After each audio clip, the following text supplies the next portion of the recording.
Hello, everyone, and welcome to a very special one-shot of Our Brilliant Ruin. I am incredibly excited to tell this story, and I have 4 incredible people to tell this story with. So, let's go ahead and meet our players for this one-shot. I'm going to start at Danny, playing Gregory Shaw. Yeah, hi, my name's Danny. You can find me online at Danny Reba pretty much anywhere. I'm also the Senior Marketing Manager at Studio Hermitage, which was the creator of Our Brilliant Ruin. We have a free PDF that you can check out on DriveThruRPG if you want to get the core rulebook, and a bunch of other accessories and extra downloads that you can check out there as well. Lauren, playing Grayla. Hey guys, you've seen me, you've heard me, I'm obnoxious, and I have been invited to do this, much to the dismay of everyone here. So, watch as shenanigans ensue. I'm really excited to play Grayla. She's an animal lover, and we'll get into her story and everyone else's story soon. We have Mallow, playing Niles. Thank you for joining us today. I'm very excited to play this, because this is, as you can see, up my alley, so I'm very excited. And last but certainly not least, we have Rachel playing Lady Philomena.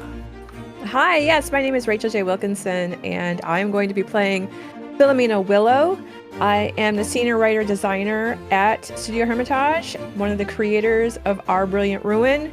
And yeah, I'm excited to be here today. Oh, also, we have a audio drama, Clawmore Heights. You should go listen to it. I made it, so there you go. Now, let's talk a little bit about the system, very briefly, of Our Brilliant Ruin, just so, again, you can at least understand what is happening. Every roll in Our Brilliant Ruin will be made by the players. I will not roll a single die tonight. And most of the time, when the players are making rolls, they are going to build a dice pool of d6s.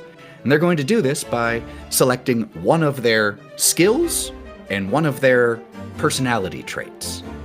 There are 9 of each, and depending on how they are going about something, they will choose different skill and different personality trait. And depending on their rank in those different things, that will determine how many dice they roll.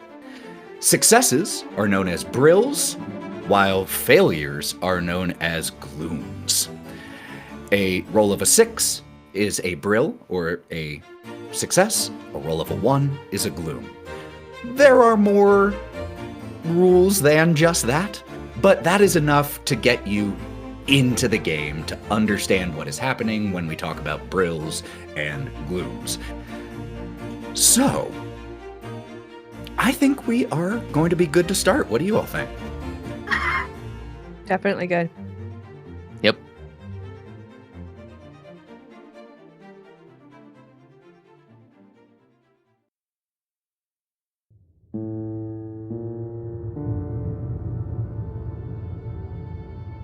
The world is dying.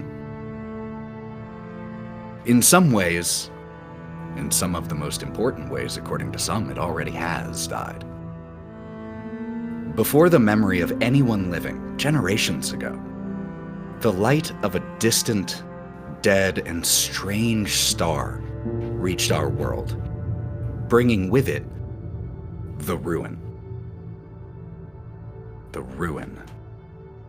The name the people of the Dramark use both for the light itself and the result of it. And it changed the world forever, contaminating the planet, corroding its resources, and befouling life itself. The world is dying, and there's nothing that anyone can do to stop it. But the world is also a wonder. There's a distressing and comforting freedom in the knowledge, the certainty that the world is ending and nothing that you or I can do will so much as even slow its demise. For a multitude of reasons, the arrival of the ruin also forced the world into a new modernity. And, as tends to happen in the face of one's own mortality and powerlessness, a new gilded age of art and expression and knowledge. and even splendor. Welcome to the Dramark, a world and society infatuated with its own grandeur, even while in the middle of its own death throes.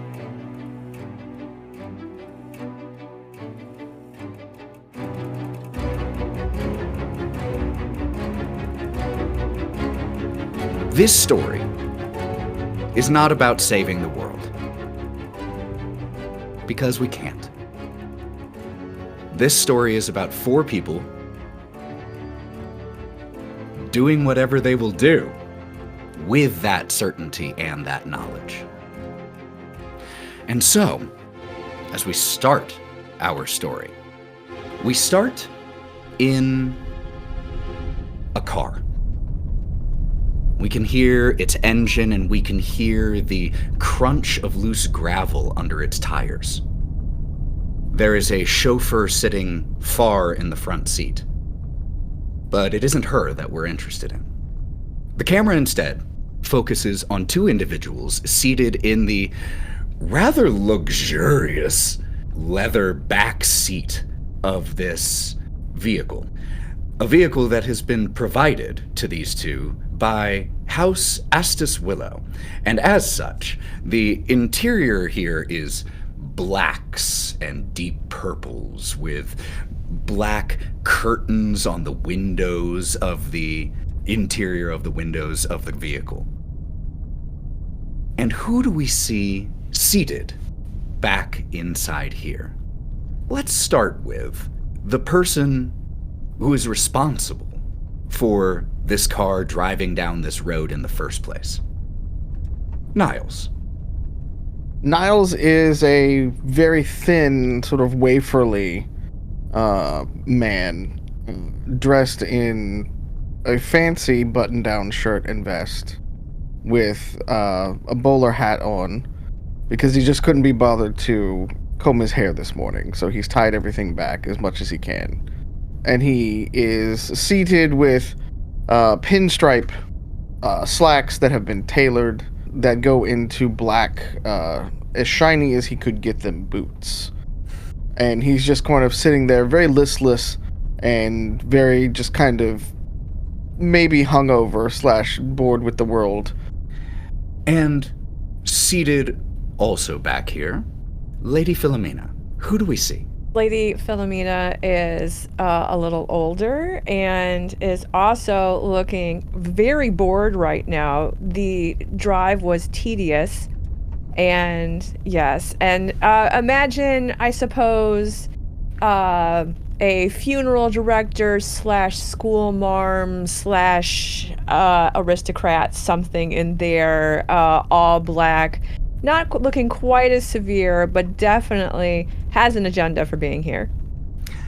And the last thing I would love to know from each one of you, and this is a bit of a look inside of your head, but this is a one-shot. We don't have as much time to slowly get to know these characters. Our Brilliant Ruin has a wonderful thing, part of its character sheet, your epigram. I would love to know what each of your epigrams is. By all means, ladies first. Oh, okay, I'll go first. Yeah, can someone else do this? That is her epigram. Can someone else do this? For a second, I was like, "What? You want me to read it for you?" No. Can someone else do it? Yes, that is the epigram. Perfect. Niles is the worst is not that one gets burned, but that the flame goes out. And so as we hear the crunch of the gravel, Lady Philomena, you said you were bored, or looked bored. Oh, yes, wishing somebody else was doing this, but yes. That's perfect. That answers my question for you. So then, Niles, what is Niles feeling in this moment as you begin to approach Crowscroft Manor? He kind of like pulls the curtain just slightly open and all like that, and he just kind of looks out on the very dreary area that they're in and just kind of sighs. It's such a rundown area and stuff like that. He's feeling determined, but also very, very, very upset that he's got to go through this in the first place. And as you pull one of the curtains aside, you can see situated atop a sloping hill. Still a little off in the distance, because everyone knows that the longer the driveway, the more important the person. So you've already been on this little driveway for about 2 minutes, and you still have several more to go before you reach the front of the estate. And you can see, there it is, situated on the hill with meadows and forests surrounding it. Crowscroft Manor, the estate that you specifically requested be transferred into your hands as a member of House Astus Willow to prove yourself and your value to the house. And as you pull closer and closer to the house and look through again, I think there's a part of you that begins to feel the weight of that decision, because though the house looked like any other manor from a distance, as you get closer, the literal and figurative cracks of the house become more visible. Moss has started to dominate the walls here, and not just innocuous moss that has begun to chip away and eat into the masonry itself. A lot of the wood trimming of this 2-story estate has rotted away. The path that you're driving up gets more and more weed infested. You can see that the barnyard area has been entirely taken over by, or retaken by nature, plants just growing through, in, and out of the stables. This is going to be a lot of work. He will never show it, but in his head, he's just looking at the fact that he's a little bit of like, oh God, what have I gotten myself into? And as the two of you approach, you see 3 figures waiting for you near the front gate of the estate, 2 of whom you recognize and 1 of whom you don't. And so, as the 2 of you still have about 1 minute of driving up the front drive, is there anything you say to each other before you pull up to Crowscroft Manor? Oh, well, wasn't this a nice decision? Yes, I mean, it is unfortunate that we have to go through this, but I promise it will be worth it in the end. I'm going to hold you to that. We will have the fanciest of balls after this. Trust me. It'll be fine. It'll be fine. It'll be great. That's We'll what you throw all keep sorts saying. of things. Mm-hmm. It's unfortunate that we have to go through this in the first place. And, if they would have just understood the brilliance that I bring, we would just be having fun, not sitting here working and fixing up whatever this is. Whatever this is right. Yes. Well, we will make it work. As Niles pulls the curtain back again and looks out at this manor, the camera zooms from the car to the individuals waiting here at the estate's gate.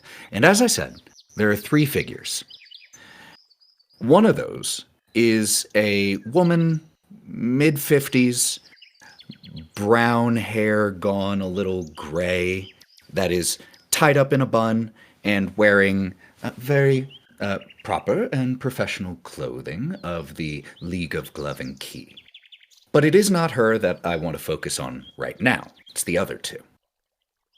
So, Grayla, would you mind describing the first of these, or the second, I guess, of these 3 individuals that we see here? Facing the estate and cocking her head to the sound of gravel coming up the way, you see from behind a wiry, 6-foot-tall woman in ill-fitting clothes. You see cigarette smoke drift out of a scar-laden mouth, smelling distinctly of cloves. As she hears the approach, she turns and takes notice of herself, looks at her clothes and realizes, I have to present myself well.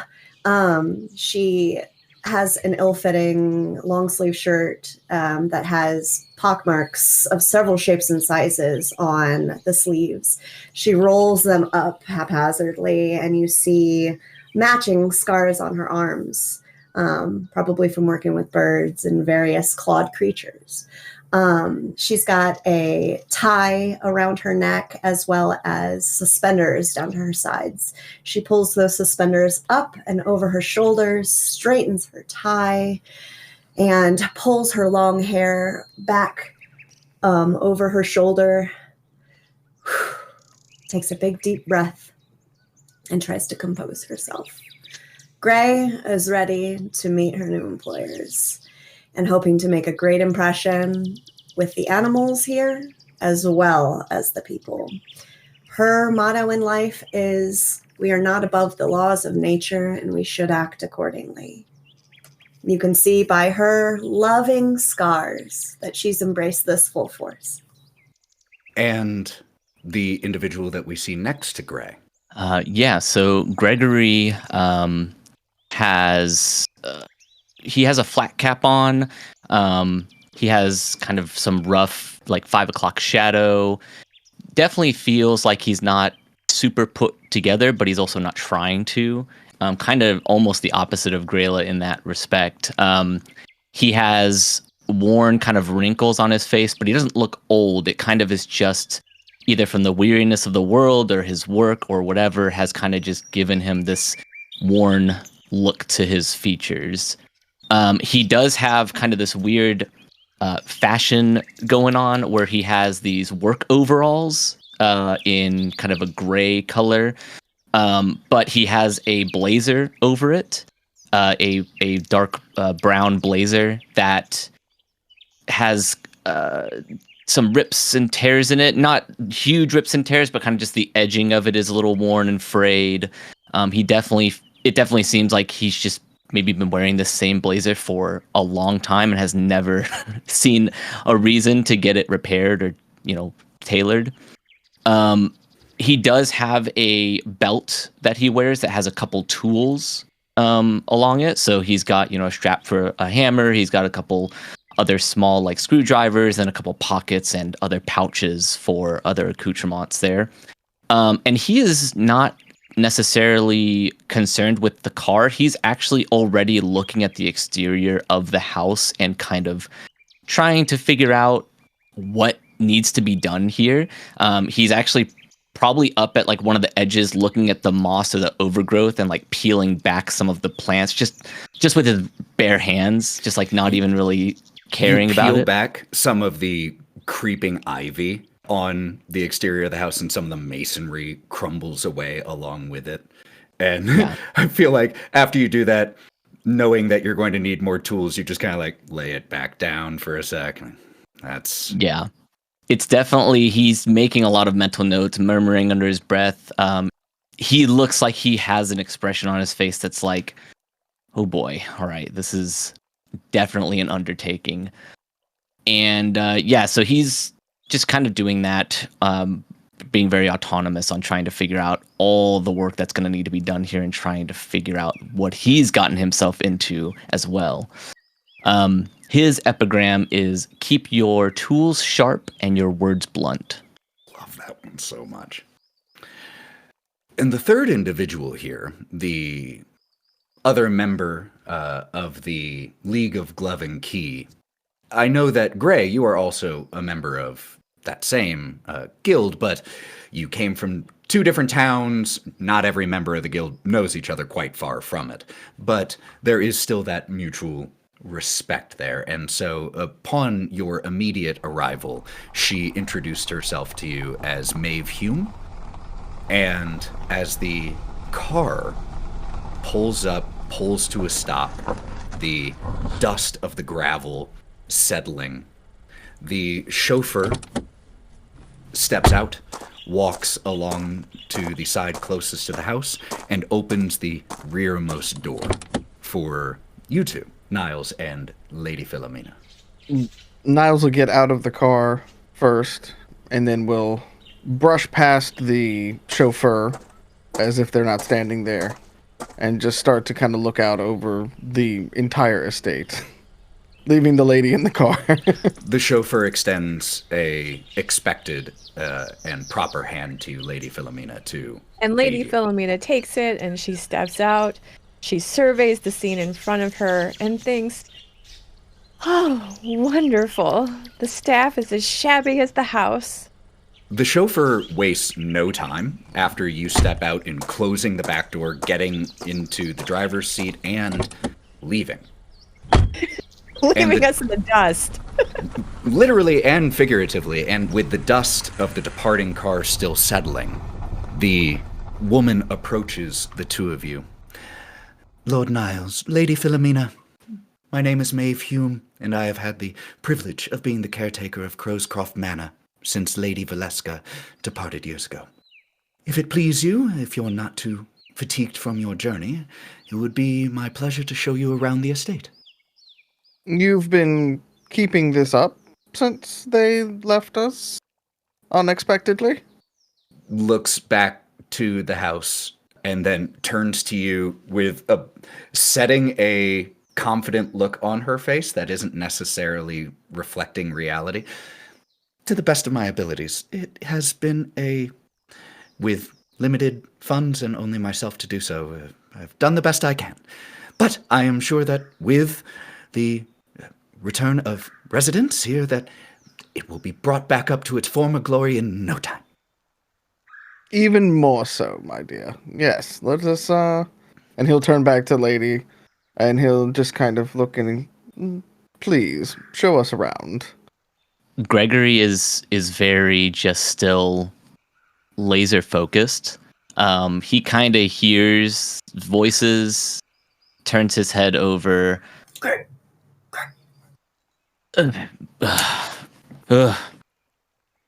What have you gotten us into here, Gray?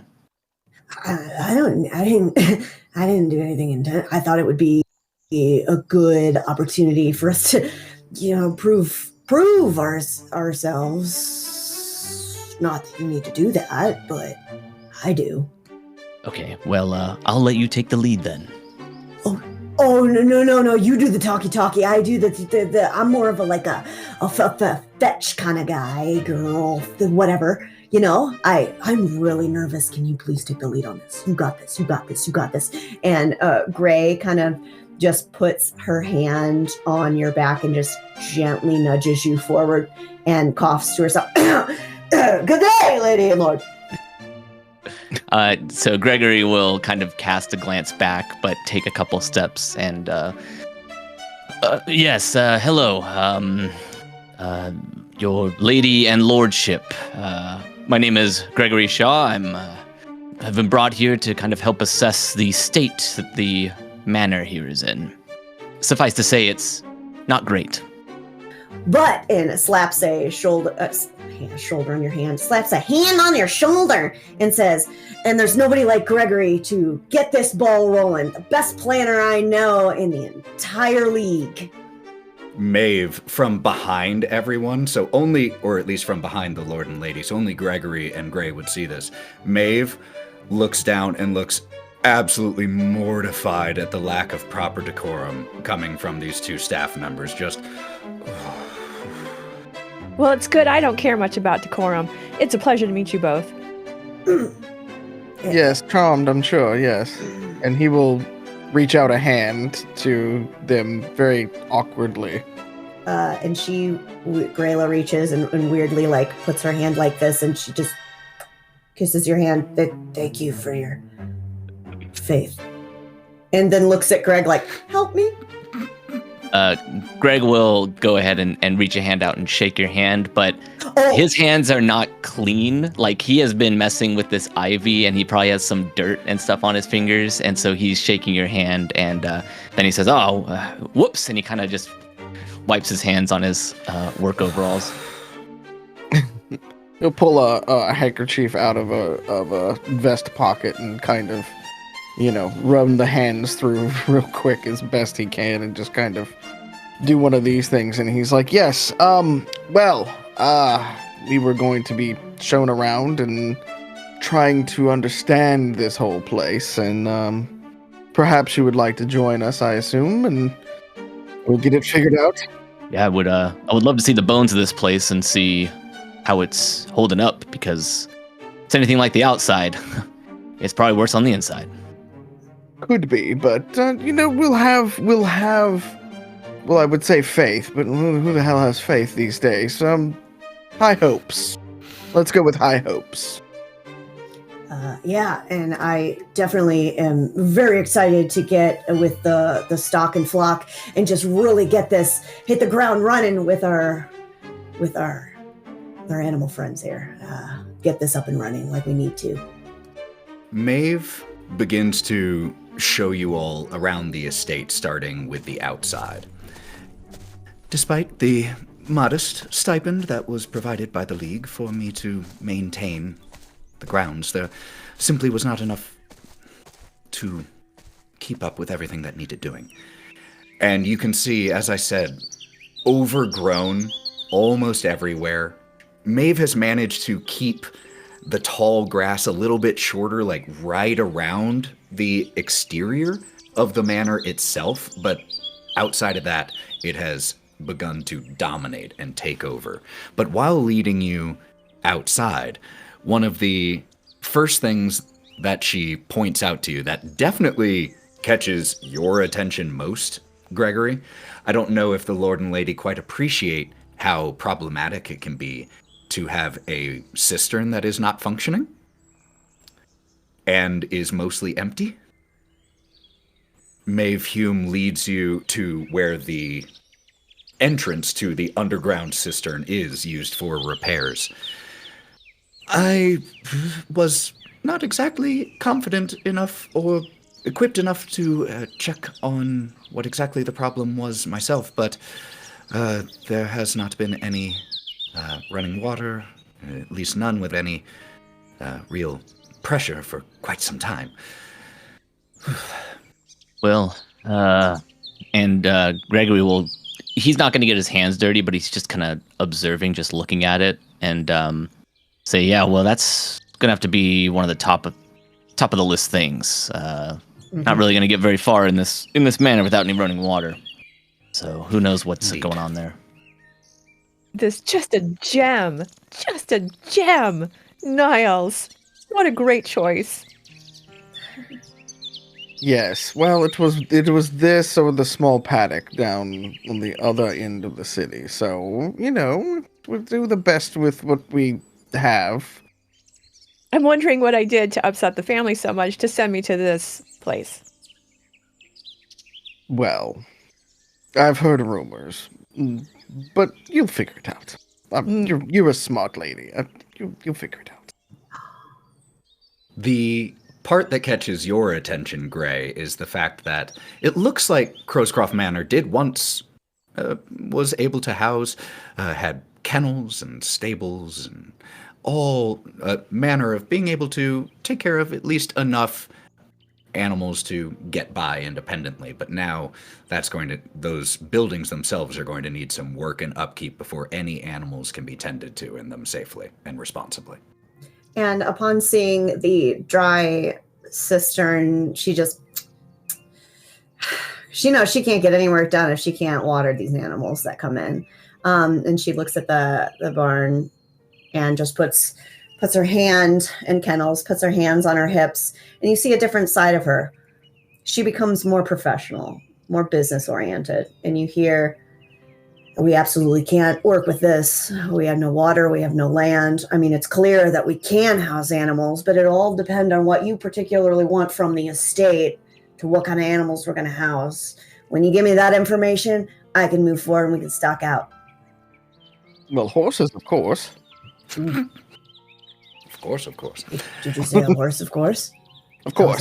That was probably one of my top 5 favorite things that's ever happened to me, Lord. Thank you. Yeah, I'm going to have to get to work on this. And looks to Gregory. I'm going to have to get to work on this pretty soon. So if you could just give me the to-do list on that, I'll take care of this one. Sure. I'll let you handle this. Sure, there's 1,000 other tasks that I'll have to do. Yes, there will be. And she slaps her hand on your shoulder and then realizes it's a little too hard and just pat that.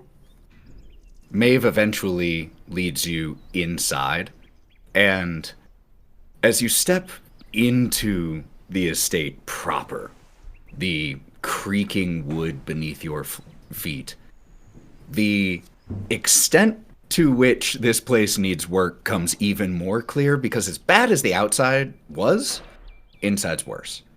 And it's, again, only driven home by the absolute emptiness and coldness of the place when you step inside of it. No fires lit, dust. It looks like Maeve did some dusting to prepare for your arrival, but she's one person, and there's a lot of... You can only put so much lipstick on the pig, and she tried her best. She went through a whole stick. But as she shows you around, obviously one of the most pressing concerns is the lack of proper staffing for the estate.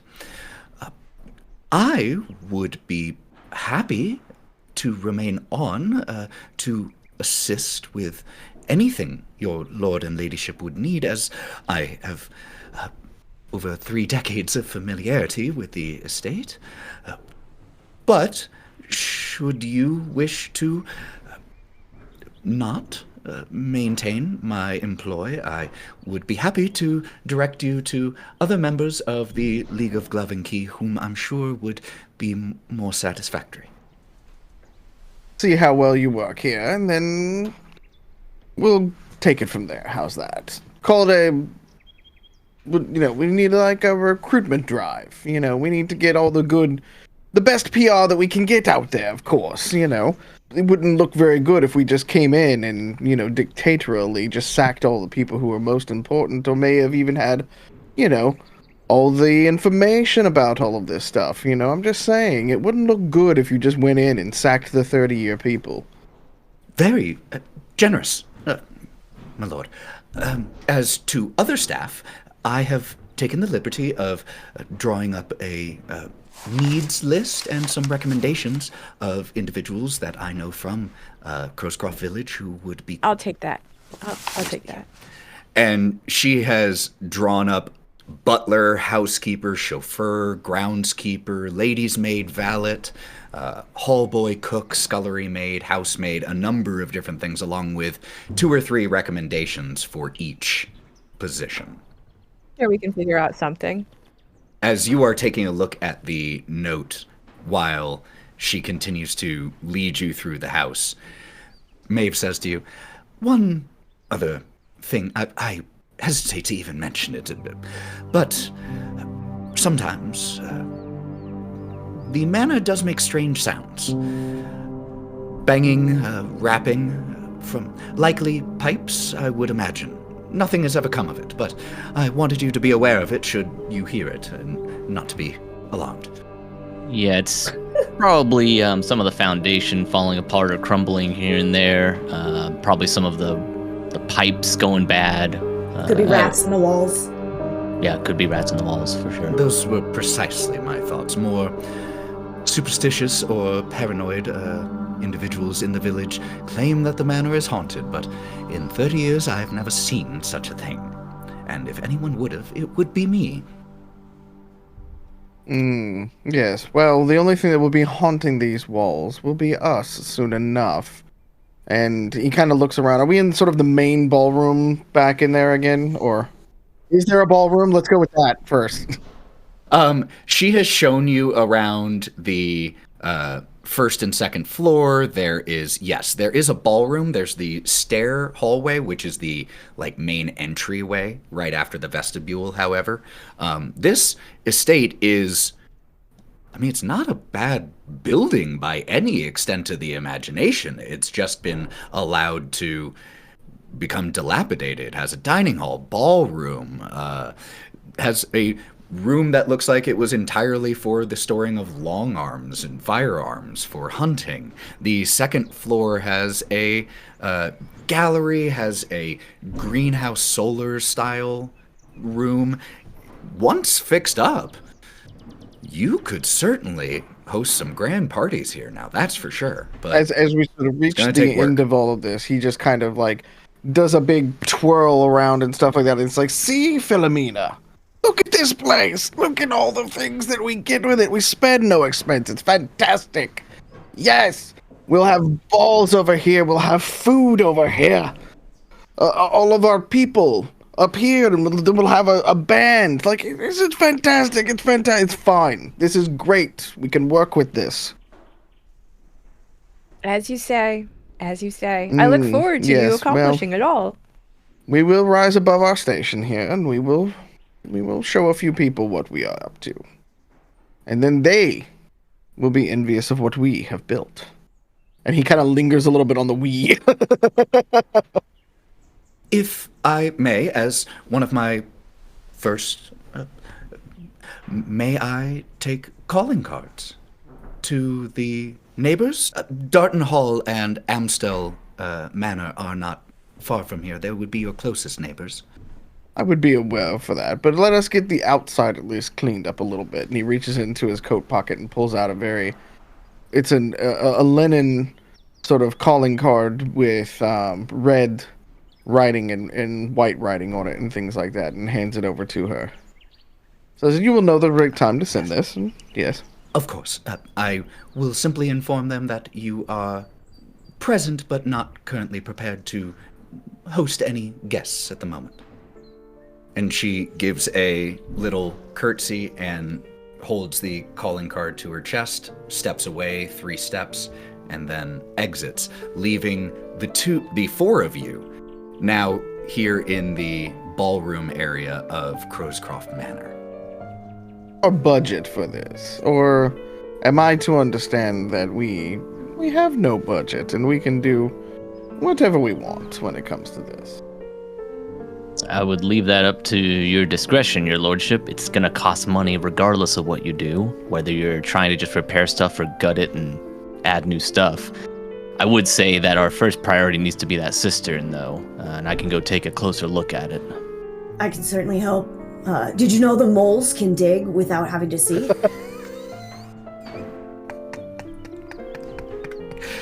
I mean, I can help you. Yes. I guess if there are potentially moles around, it would be nice to have you with me. Yes, I have. I have quite a way with the moles. I don't, but I'll learn. I promise. Do you have something for the rats, though? And you see, as you speak to her, she kind of stands up a little straight, and you kind of see that her face flushes slightly. She starts fidgeting with her sleeves. Well, lady, if there are in fact rats in these walls, and she goes and she knocks on the wall, accidentally puncturing a hole. And she just kind of looks in there. I'm not seeing any rat droppings, but I will certainly, and she just gestures to the wall. Take a look at that. And I've got a way to smoke them out. They do not like cloves. And she pulls out just a cigarette and shows it to you. Yeah. Puts it back in her I have pocket. one. Oh, of course you do, my lady. Should you need any extra, I do carry some on my person at all times. And she pulls out a clove and waits for someone to light it for her. And she stumbles forward. She pulls a match from her jean pockets, and she goes to light it and misses it on the first strike. So as you miss lighting it on the first strike, there is a click, and you don't even know how she knew that you pulled out a cigarette, but Maeve is suddenly right next to you and has flicked the lighter and is extending it for you, Lady Philomena. Oh, and she gives Gray just you, goes. Gray, a bit of a glare that you can just read the "don't touch my territory" in her eyes. And she just swallows very audibly and just gently steps away, putting her hands in her pockets and not saying anything further. Thank you, home. Click. Pleasure, my lady. And if we all are, then he brings out a very long, elaborate cigarette holder that just has like a little tiny one at the end of it, and then puts it to his lips expectantly as well. Very industriously and happily lit for you by Maeve. Thank you, my dear.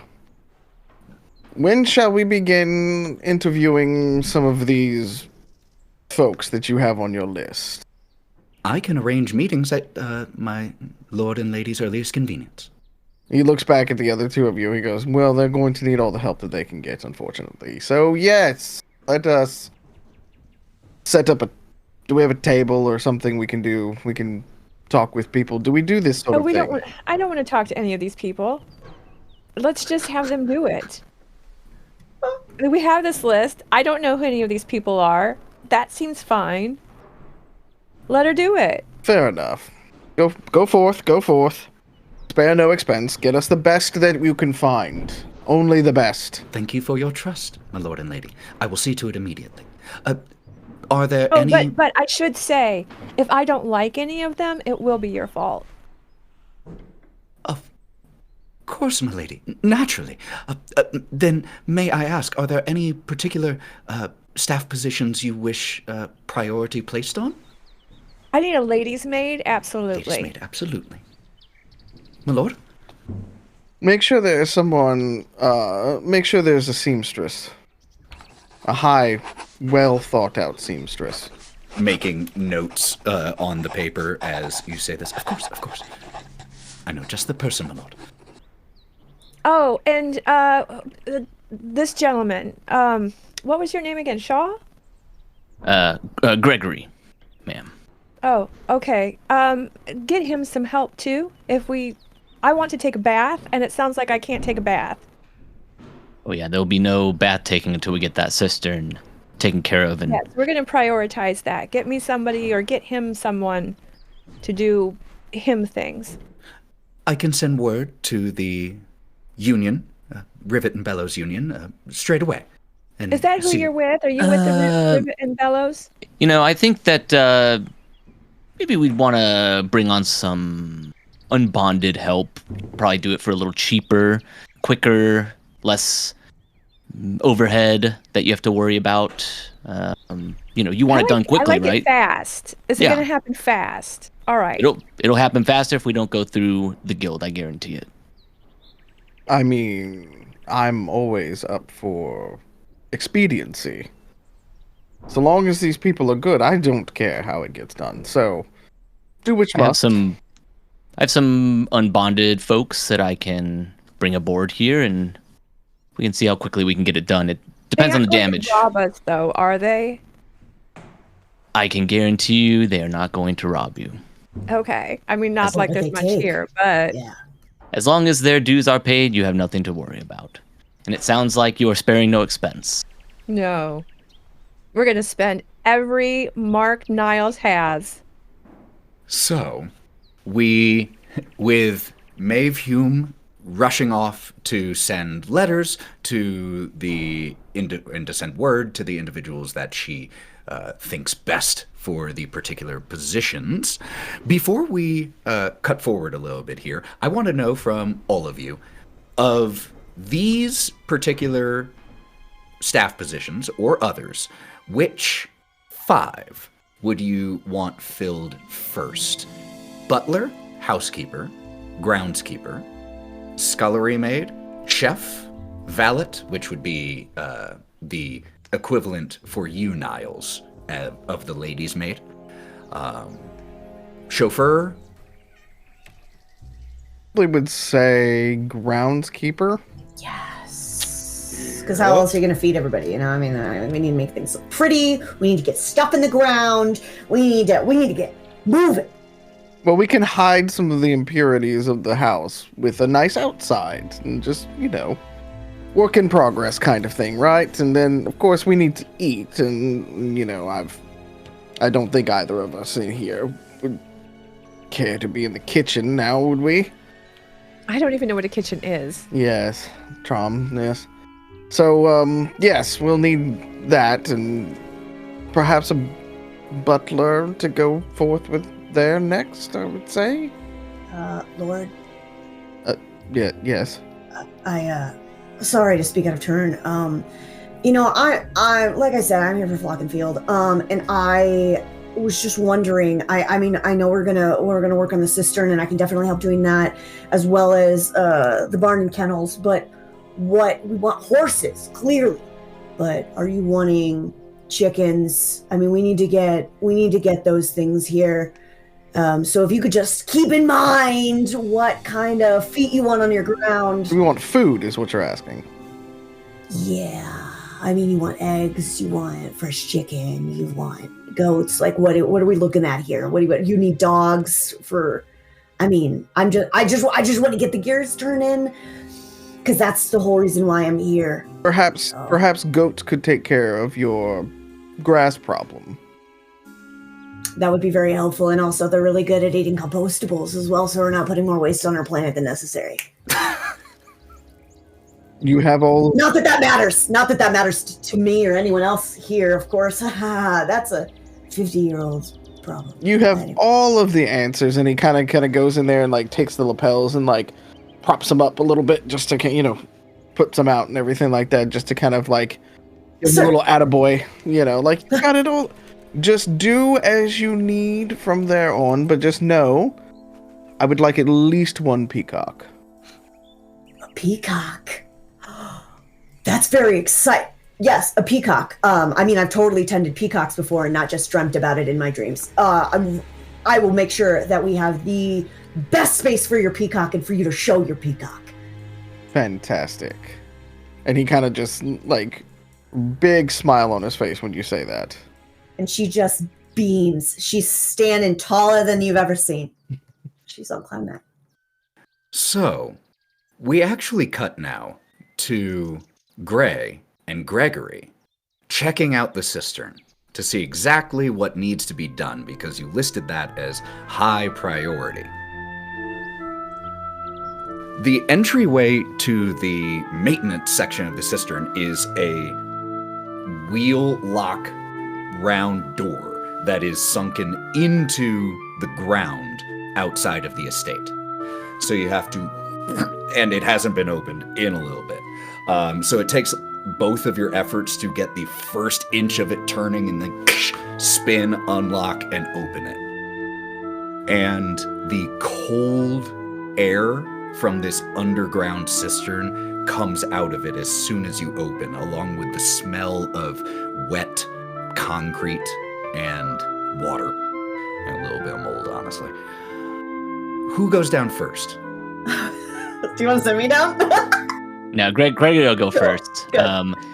He is going to take off his kind of ratty jacket and throw it on the ground right outside of the opening, and then he's going to head down with probably some sort of handheld lantern or something like that, because there's no lighting down there. So he'll light up a lantern and kind of be the first to go down.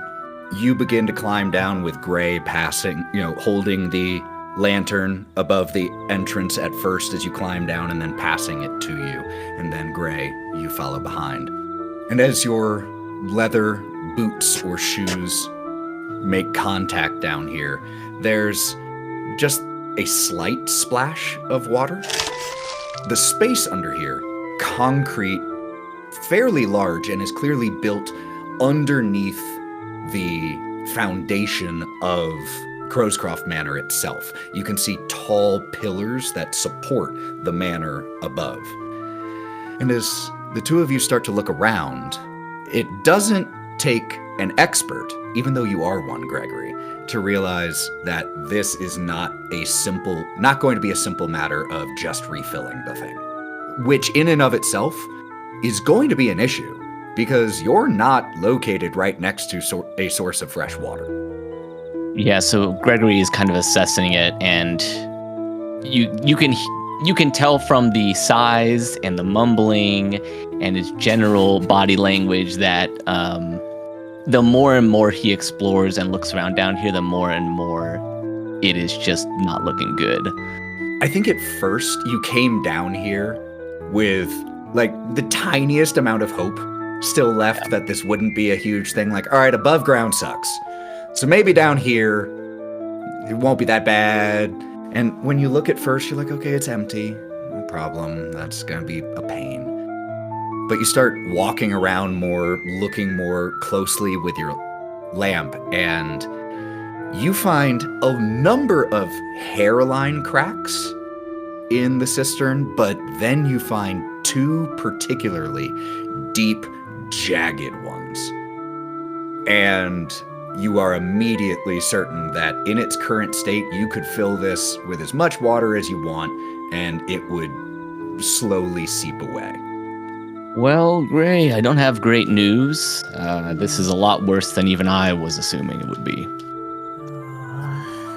I could probably do some repair work. It's not going to be easy, and it's not going to be a short process. And then the next issue, once we get any of that figured out, is we're going to have to get more water in here, which is going to be its own problem that we'll have to figure out.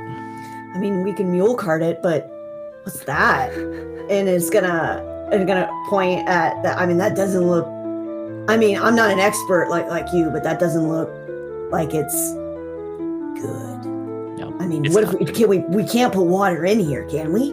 Not right now. That's okay. yeah. We would need to repair at least. I mean, at the bare minimum, these 2 openings. And even if we do that, it's kind of a crapshoot on whether everything else is going to hold. What if we?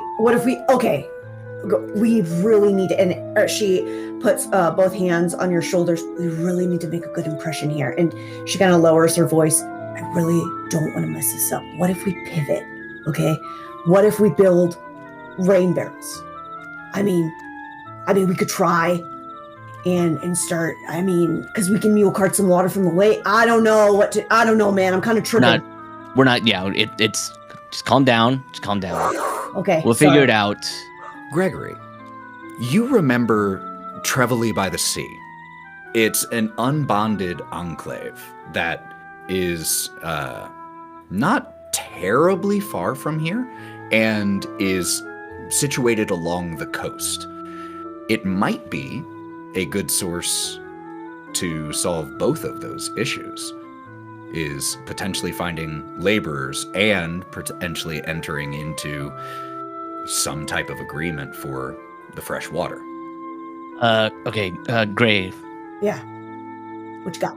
I think I've got a solution. Here. You always do. And I think with the way that the Aristos want to just get things done as quickly as possible, I think it'll solve things in the best manner that we can make it work. There's an unbonded conclave pretty close by.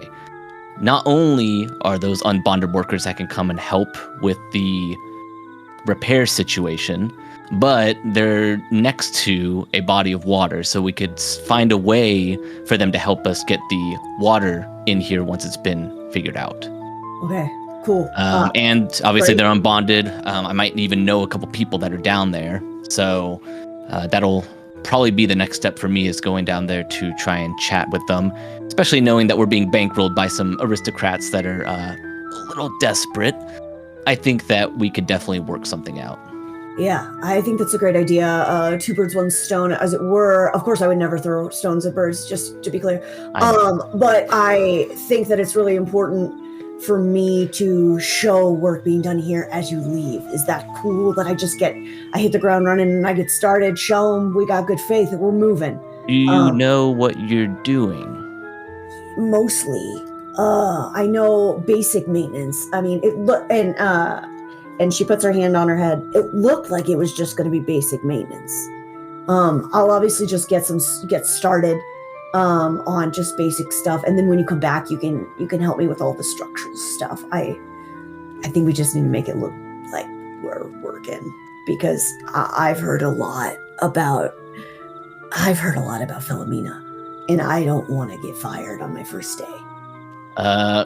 Okay, I think you might be overreacting a little bit. Why? I never overreact. Oh, there's always going to be other jobs. There's always going to be other jobs that we can take. Right.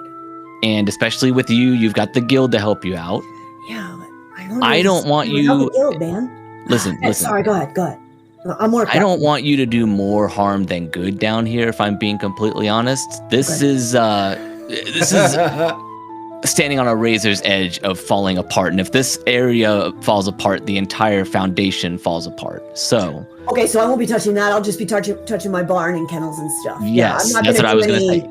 Yes. I'm not a well worker. I'm not a mole. I'm not a shrew. I can't do. I'm not even a prairie dog. I can't even do anything down there. But you're great at the kennels, at the animal stuff. Yep, so, absolutely. We're just gonna pivot here. They obviously also want horses and all these other animals and stuff. So that also seems like something important to them. So, I think there's a way that you could probably spin this to appease them while I am working with the unbonded negotiations. Perfect. I really appreciate your people thing and my animal thing. We got this. And We got this. she's going to put her hand up for a congratulatory hand slap. Let's go! She's really trying here. As Gray starts to climb back up, leaving the lantern with you. Question for you, Gregory. Are you trying to do any work down here right now yourself? Or are you just making note of what needs doing and waiting until more hired hands are brought on? I mean, Gregory obviously knows, how to fix things up. This job seems out of scope for him to do in a reasonable amount of time, but he probably will work on some really small things here and there, right? Like maybe not patching up the big holes, but maybe some other foundational issues. Ones. Yeah. Cleaning out the rubble that, is in there that you don't want getting into the pipes. Basically making sediment. it easy so that once I do bring people here, they've got a clear, area to work on and a way to get there. And Grayla, were you planning on going up, like you said, to start doing preliminary work on the stables and pens and all of that? Yeah. So she is going to, she wants to go up and she wants to take a gander at her area, make sure that things are ready to go for when animals do arrive. She's going to do some basic repair work, try to procure some buckets, troughs, clipping, tools. Just going to see what was left and what we will need once we go into town to make those trades and acquisitions. Incredible. In that case, we're going to have our first 2 tests of the session, and that is going to be from Gregory and from Gray. Now, we have to choose what personality trait is most relevant here and what skill is most relevant here for each one of you. So I think for Gregory, this kind of makes sense to do obsession and craft.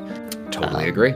He is obviously very laser focused on anything repair. That's his whole thing. So I think at this point, she's going to see what kind of repairs she can make on her own without the help of Gregory. That things that aren't like structurally, Okay. Just like how to make the paddock door swing or how to rig up a trough or whatever. So what skill were you thinking? Observe and ingenuity. All right. Yes, With thank you. ingenuity and observe, you have a 2 and then a 3, so you get to roll a total of 5 dice. And remember, unless you're invoking passion, the only results we care about are 1s and 6s. Anything that is a 2, 3, 4, or 5, just pull aside, it's not relevant. I got 2 brills and 1 gloom, so that's going to be a success. That is a success. 1 brill, 1 gloom. That's still going to be a success, though, because you didn't roll more glooms than brills. So, Or even. Gregory, you start doing, the first thing you do is you climb back up, you find like a little shovel and all that and bucket so you can start getting the, ground up masonry and the sediment and all that. And then you start seeing where you can just do a little bit of patchwork and getting to work down here in the cistern. While Gray, you find that a passable set of groundskeeper's tools and repair tools have been left behind here in one of the sheds. They are not the highest quality. Some of the polyresin or ceramic has broken over time, but it's enough for you to get started. And so what is the first little project up here that you figure out you can do by yourself without Gregory's help that you start getting to work on? She knows that she needs to set the space, right? And she wants to start with a small task. She is going to rake the caked droppings out of the kennels and the paddocks. And she's going to hum while she does it. And as she's setting the stage, staging her room here. And so these corroded nails I found would not be useful. I would just ask for some polyresin ones if I needed, or I wait for Gregory. Actually, so since you just added something to the world right now, As you were looking around, you found a bucket of corroded nails, and they were in the corner. And also in the corner of this shed, there was just this, it almost looks like black creeping mold right next to it. And I think as soon as you see that, you recognize that for what it is. And fortunately, it looks like it hasn't taken much hold. And one of the best things for the creeping ruin in this type of situation is fire. So that being completely known and not okay. So when she sees this, she's kind of going to take a step back and grab her chest a little bit. She's not had many moments where she's had to be face to face with what it looks like to just be in an environment with this ruin. She works a lot. She's with the animals a lot. And it's been years. So as she sees this, oh no. Well, I don't think they should know about this. This is going to stress them out way more. And she is going to pull a match from her pocket, and essentially seal up, create with dirt just a little circle around where she's about to burn, or a little closed off area, and she's gonna light this up, and get rid of it. She needs to burn it away because that's what she's been taught to do. And, as a true folk, the term that you frequently hear most for this is the semi-scientific entropic particles. Yeah. And so I think... Icky bits! And you just... Basically, this small tool shed, you look at it, you see this manifestation, these entropic particles, and very quickly make the executive decision that this shed and everything in it is not worth keeping. And not as I worth the risk. I light it up and kind of walk away and just kind of look at it. God, Gregory's gonna be pissed. We need a new shed. And the shed takes off as the camera just for a second follows the smoke rising into the air, carrying what in the drama arc knows with it, because we still understand very little about the ruin. But as that is burning, the day passes. Over the course of the day, Maeve comes to you, Lord Niles, and Lady Philomena, with frequent updates about the staffing. The first one she does very quickly is she puts a high priority on the lady's maid. And within an hour of this conversation, Lady Philomena, Maeve returns to find you, which begs the question, where would she find you? In the most comfortable chair in the house, wherever that might be. So let's assume in the drawing room, there's surely a chaise, even if it has little tufts of cotton falling out of it. Philomena will have draped herself over it, smoked cloves. And there was a cloth that had been draped over it to keep the dust off of it, and in an absolutely, again, below your station, can't believe you're having to do this. Where is that woman? You had to pull the cover off how yourself. Dare she?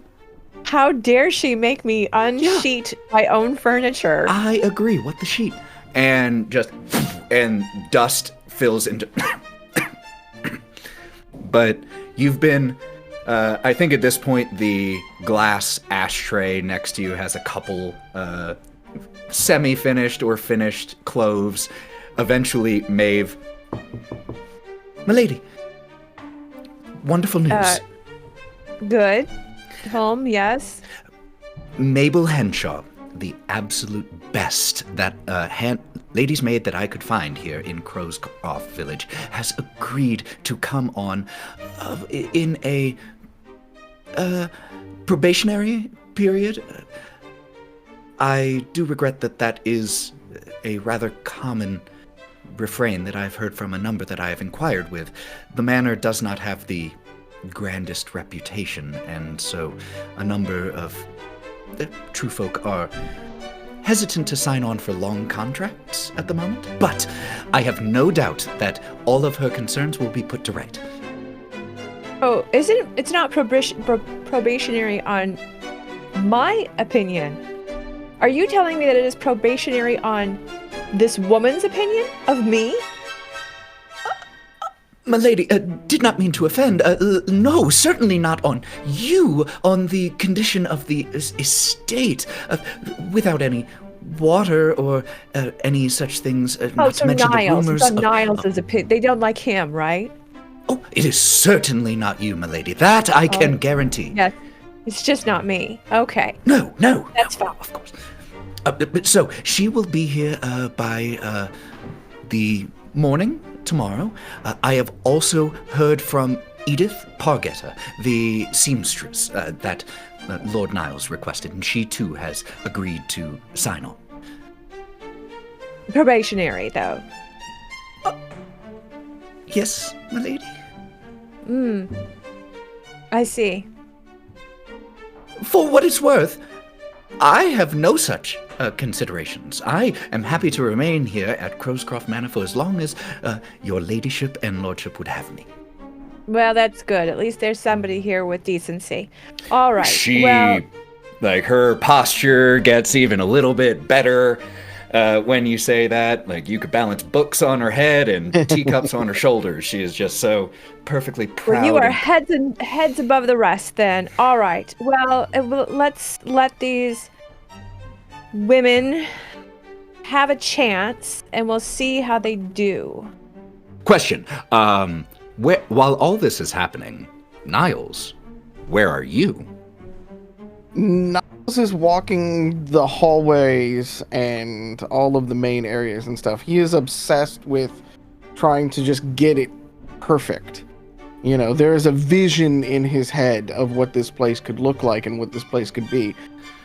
About an hour after this report from Maeve, with, I would imagine, Lady Philomena still continuing to just while away the boring, tedious hours, and Lord Niles walking the halls, seeing the vision of everything that Crowscroft Manor could be, there is a ring at the door.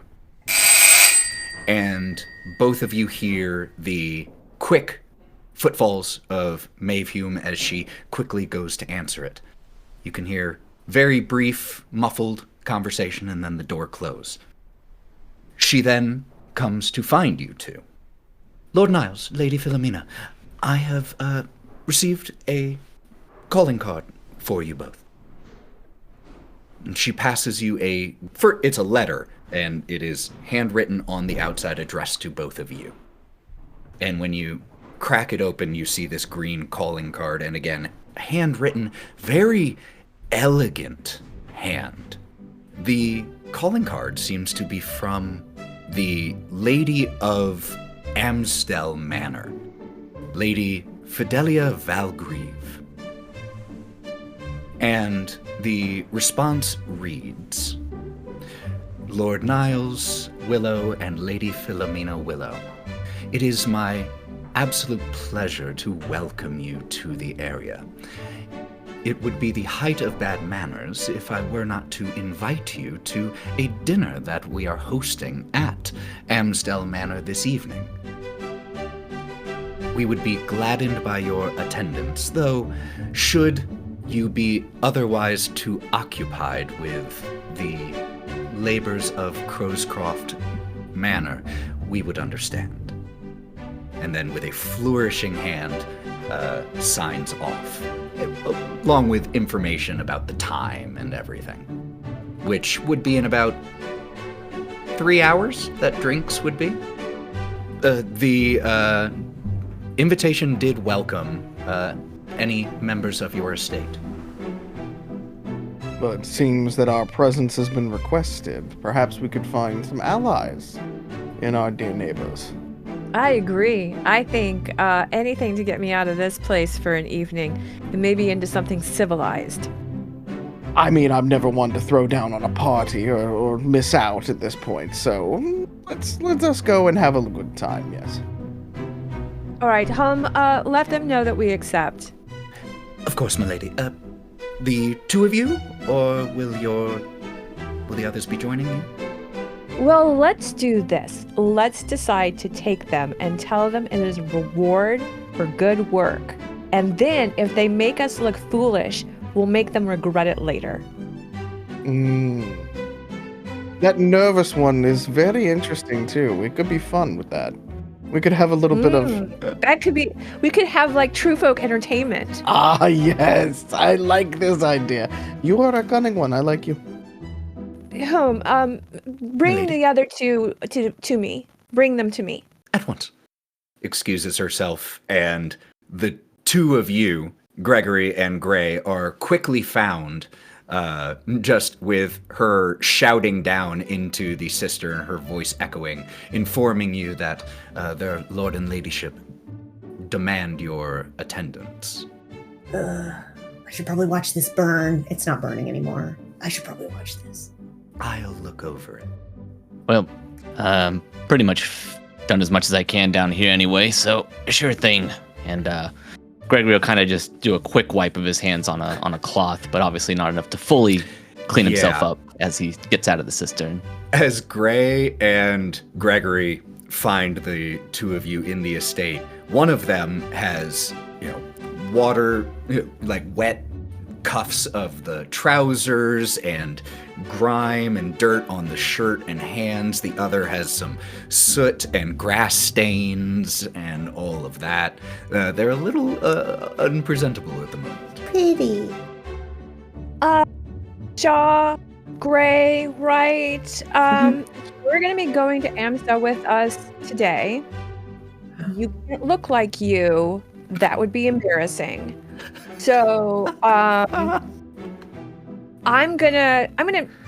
we have a phone around here? Is there some sort of phone I can use? Okay, so I'm going to call in for my stylist and wardrobe couturier, and I am going to fix this, whatever this is.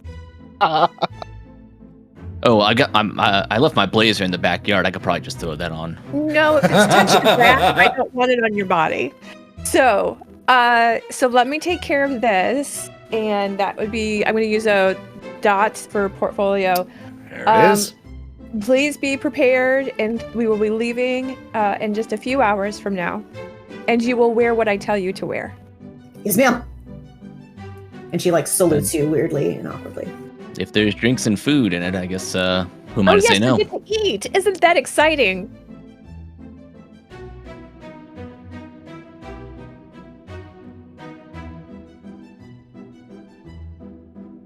We pick up just about 2 hours or so later, giving you an hour to make the trek to your neighbor's estate via vehicles. As all four of you are being chauffeured, a car had been sent over by the Valgreaves for you, which, in and of itself, is an interesting social decision on their part, since you all didn't request it. And there are certain implications that are carried within that executive decision from Lady Fidelia to send that without you all even having to ask for one. So she's already formed certain opinions of you, clearly. But with the four of you here in the back of this vehicle, Lady Philomena, you said that you were acquiring clothes to make Gray and Gregory a little bit more presentable. So I would love for you to describe how each one of them is now dressed. Start then with both of them together, because what we have done is we have also put them in the Astus Willow purple and black. So they now do not have their own colors. They are colored like us. And for Gregory, we've put him in a little bit of a livery. So it is a bit of an Astus Willow livery. I'm sure Gregory is having lots of feelings about this because it is looking way too true folky, but the cut of the suit is impeccable. It's beautiful. It's black. It's sleek. It's nice. It's slim cut. He's looking hot. Everything is great. He's even got some sort of interesting. I don't know if a flat cap really works for this, but maybe it does. Maybe we've upgraded the fabric of his flat cap, and so he's looking pretty good. Like, the only thing that he has to sort of eat dirt on is that there is this touch of Astus Willow that suggests his former bonded status that he may not appreciate. Gray, on the other hand, is in a beautiful lavender dress. It is not made of delicate material. It's sturdier material, more like a wool. But the best part of her outfit is this little half cape that comes around. And so, yes. So she's seen spinning around, but she also has a bit of a hat with just like a little simple single feather coming out of it. Let's make it a crow or a raven's feather or something like that. But very minimally designed as far as flair, because how dare they look better than us? But there is definitely class and style. And speaking of not looking better than you two, let's have you continue, Lady Philomena. How are you dressed for the evening? So let's go with like a jewel-toned purple, and we'll add some pearls to it. This does have delicate material. This does have some silks. This has some lace trims. It's very stylish in funeral parlor chic land. So think of maybe something like a high lace collar and some interesting puff sleeves. But it is just a little old, but like hot grandma old. And it's just like a little bit like we just squeaked into the Edwardian era rather than Victorian, but it has a little bit of that, like, what was, something in your grandmother's closet that's amazing now because of it. That's the vibe we're going for.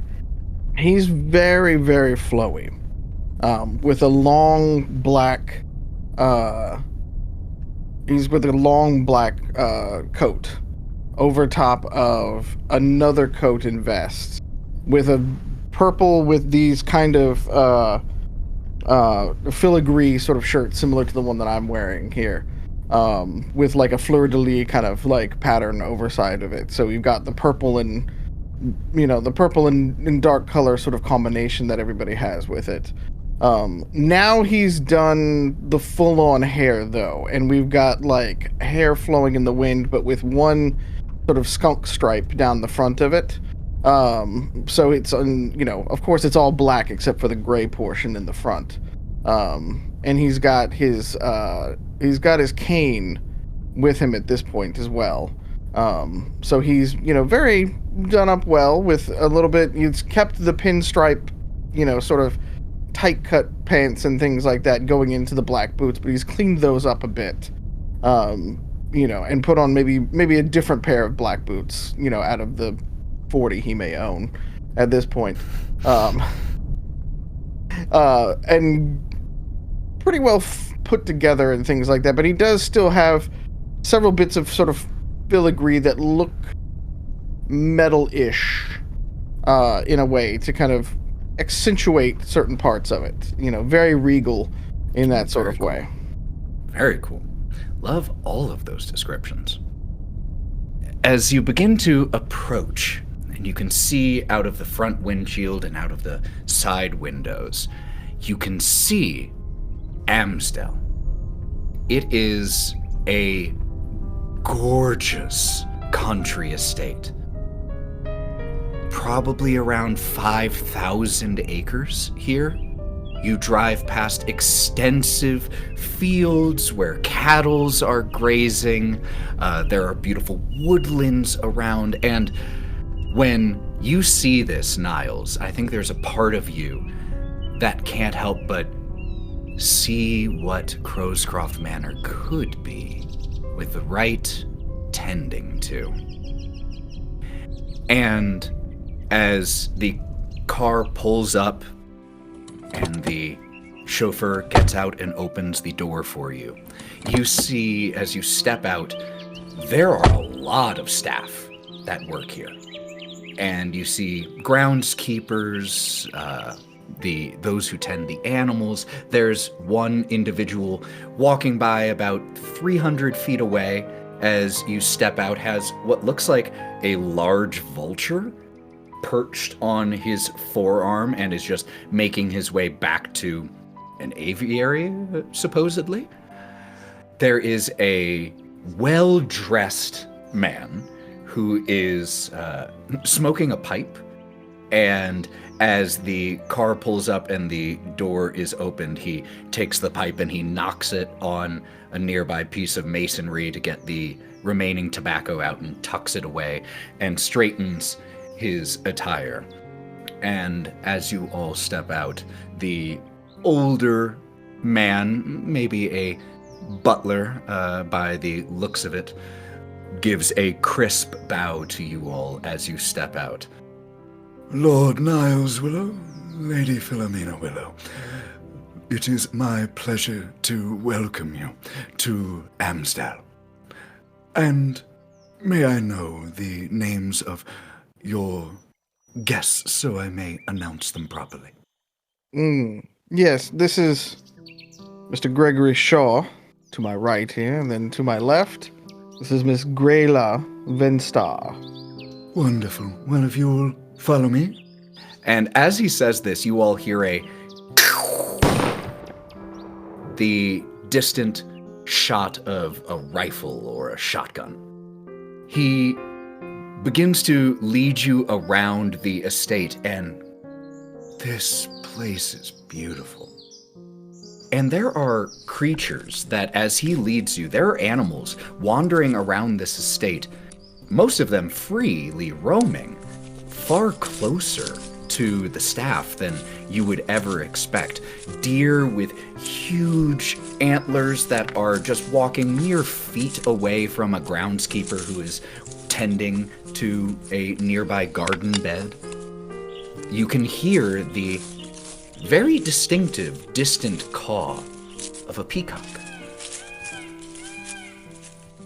The scream is undeniable. Yours or the peacock's? The peacock. As he continues to lead you, you once again hear a this time closer, and you can hear the soft, gentle clapping of a few gloved hands as you come around to the rear of the estate. There is a beautiful, expansive concrete and masonry back veranda, but where the butler is leading you is out about 500 feet away in beautifully tended open field where there are several comfortable chairs that have been set out here, tables with glasses and tea and all of that here. And there is one individual who is, like, as you come around and the applause is continuing, lowering a shotgun and draping it into the crook of his arm as he cracks it and pulls the shells out. A gentleman of not small stature, either horizontally or vertically, as his waistcoat is bulging a little bit at his girth, and he turns and gives a little bit of a little half-hearted gesture of a bow or salute. And the three who are applauding most are three younger women. "Oh, Father, that was a wonderful shot, wonderful!" In addition to the man and these three applauding daughters, there is one other figure out here that you see at the moment. It's a young woman. She's dressed in earthy tones, albeit elegantly. Beautiful browns and rich greens, and has a large, large hat on that has several, like close to 9 or 10 fresh flowers that have been set atop it as decoration. And she has, as she turns to your approach, she has a golden cat, a gold-furred cat, just sleeping in her arms that she's stroking as she turns at your approach. The butler introduces the 4 of you in order of importance that he determined himself. And then, If I may introduce Rex Granville Galdepark. And the man, pleasure. And may I introduce my daughters, Imogen, Clara, and Violet, apples of my eye, every one of them. 2 of them, or one of them, gives a very polite bow, or a very polite curtsy. The other 2 of them kind of like squish together a little bit and start to whisper to one another, and you see their eyes just falling exclusively on Gregory and Gray in this situation. Are they really bringing the hell? And then, Girls, Oh, I didn't hear you, ladies. What did you say? and Rex turns and cocks an eyebrow. Imogen, Violet, were you saying something? No, father. Yes, I think I heard them, but there was something with the animals. I actually, because you're being a little Barbie here. I don't mean Barbie as in the toy, like Barbs. I would love a roll right now. I was going to say I'm ready to roll on this one. Just to see exactly how detrimental you are here. So, in this little social, quote unquote, social I'm conflict going to go moment, with loyalty because they're my people, right? And I'm going to go with express because we're talking about something. Okay, let's absolutely do that. So how many total dice is that? Oh, 5. 5. Wonderful. Yes. Okay. 5. And I have got 2 brills, no glooms. Whoo! Big success. Not quite a triumph, but big success. So when they at first say, nothing, father. Girls, don't make a poor first impression. Apologies, father. One of them steps forward meekly and gives another small curtsy. I was simply surprised at the generosity of our new neighbors to include members of their staff in their dining plans. So modern. Isn't it quite progressive? Indeed. As this little exchange is happening here, the voice of the butler. May I introduce Lady Fidelia Valgrieve, 5th Countess of Amstel. And a woman who, to describe her as appearing ancient, would be a kindness. The fact that she is still held together is honestly shocking. But dressed fairly similarly to the younger woman who was introduced as Tessa Valgrieve, the other one with the large flowery hat. This older woman has an even larger hat with fewer flowers on it, but bigger ones. And she is dressed in a light green dress that comes up to the neck and frills out, has these green circular earrings on lace that puffs out, and walking alongside of her looks like one of the groundskeepers. And even as she's being introduced by the butler, she's not paying attention to any of you right now. She's finishing talking to the groundskeeper.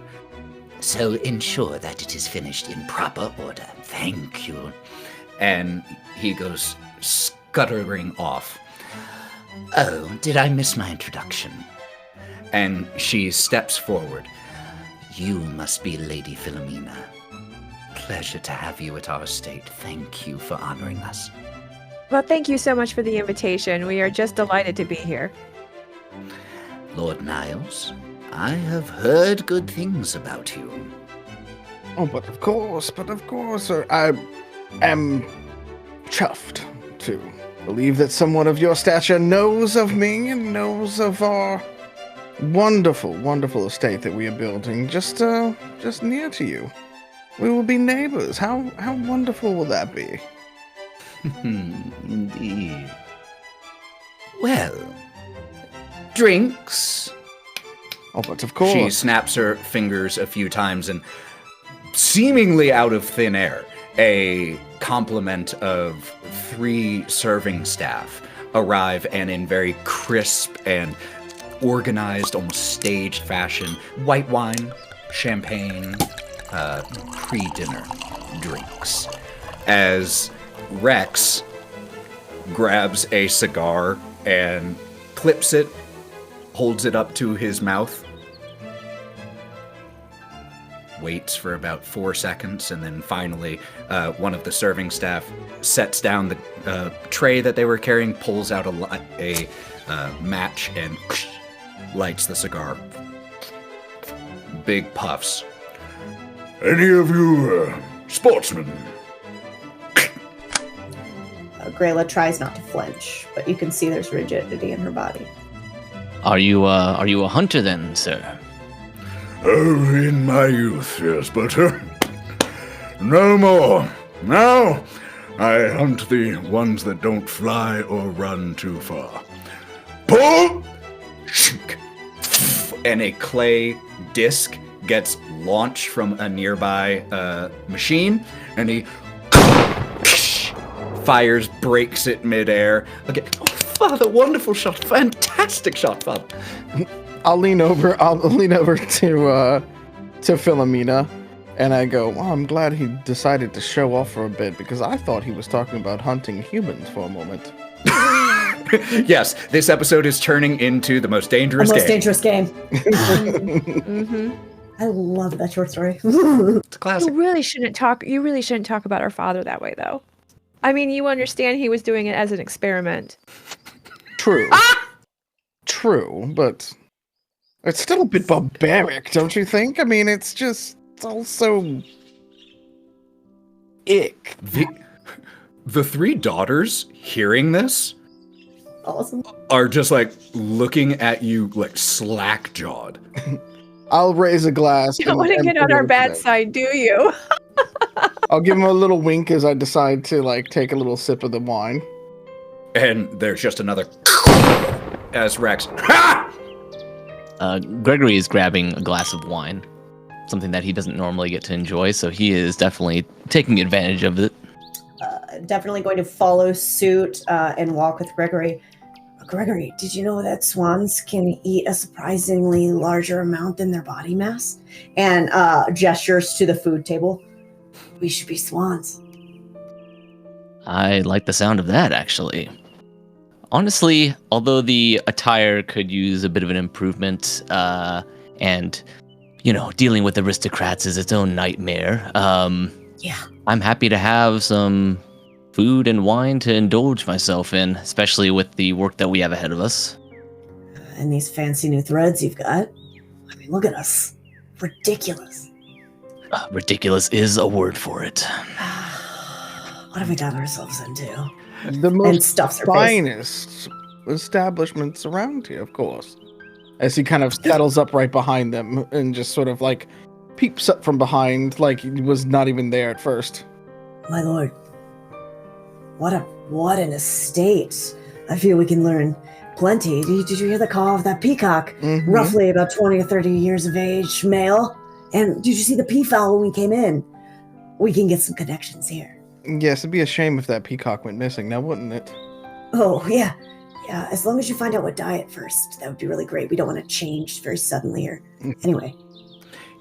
As this conversation is happening with the 3 of you, Niles, you notice that off a small distance, not too far, but out of earshot, the 3 Granville Galdepark daughters have once again clumped together a little bit, and all 3 of them are looking right at you.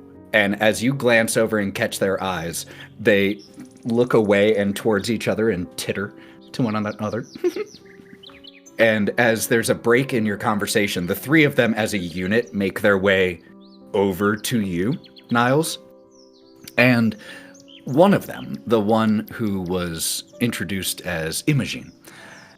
Lord Niles, I hear that you and the Lady Philomena have recently taken over possession of the Crowscroft Manor. Am I correct? That is quite an endeavor. You must be very well connected.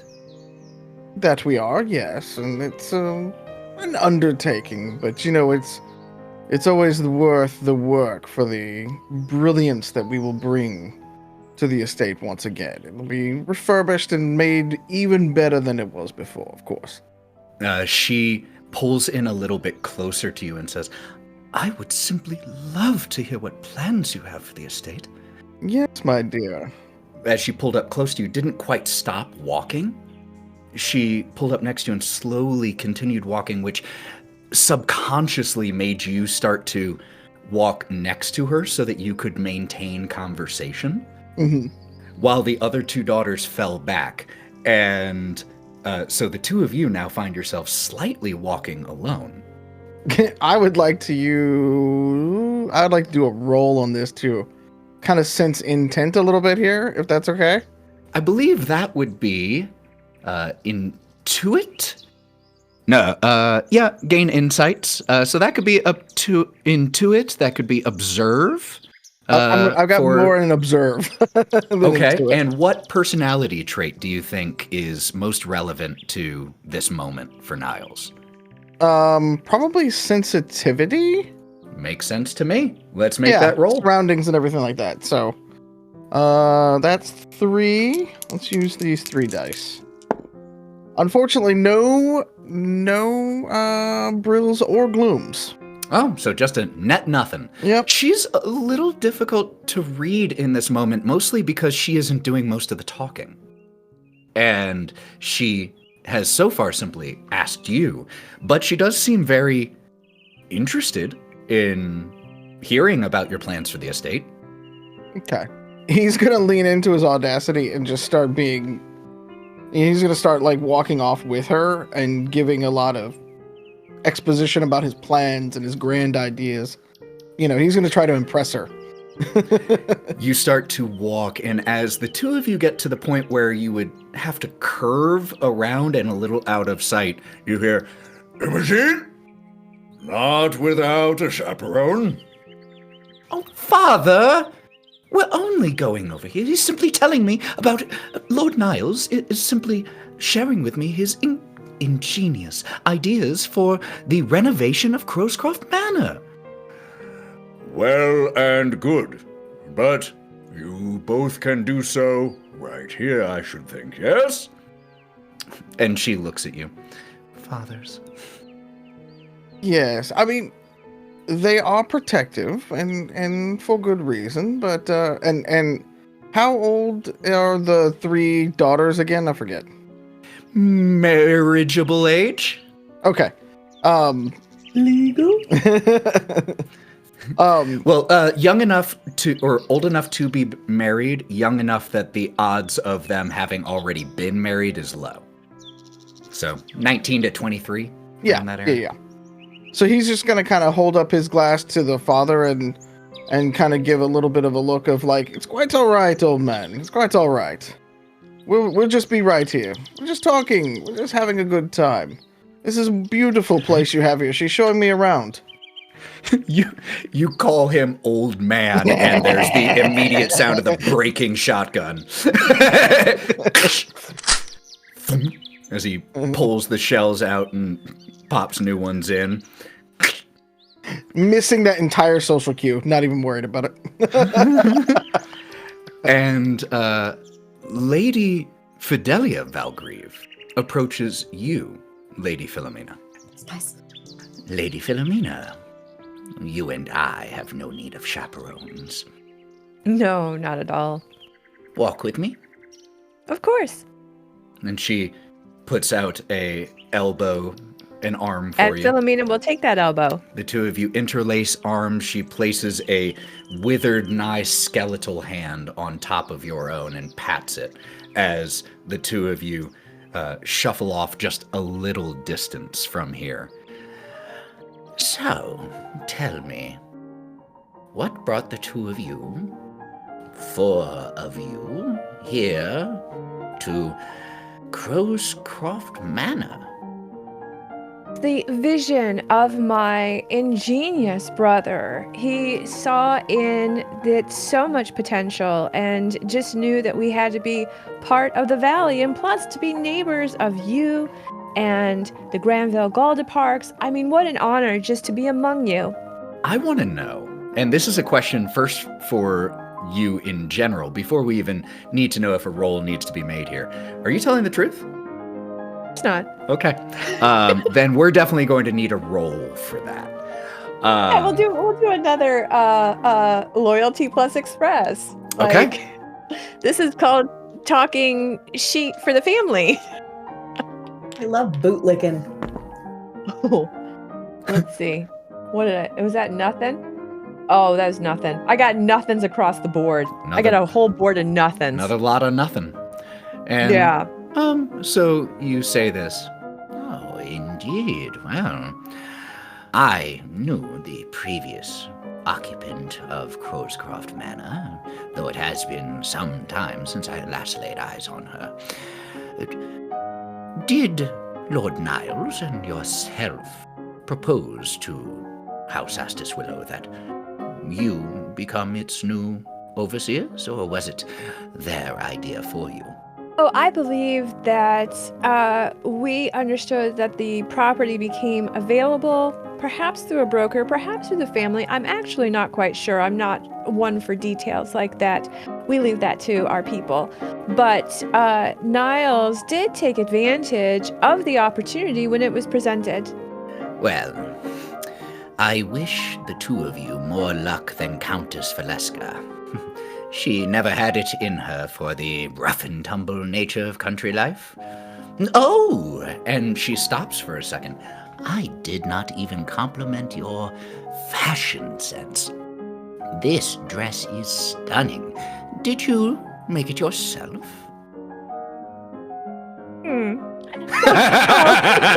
I love that question.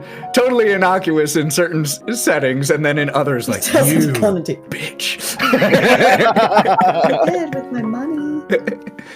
No, I didn't. It's actually part of a vintage collection that was sort of reinvigorated for the occasion. I thought with as old as you are, you might appreciate it. Ooh, yeah, we're gonna do some barbs between the two of you here. My body is on fire right now. So Thrilling. she has a that. Okay.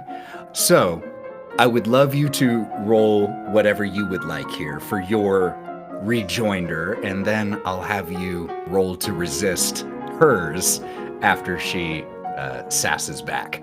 Go ahead with Defiance plus Express. Yeah, that seems right. So that's going to be a 4 for me. So I'm going to go ahead and roll this. Let's go. Oh, well, that's a slam dunk. That was 3 brills right there. Woo!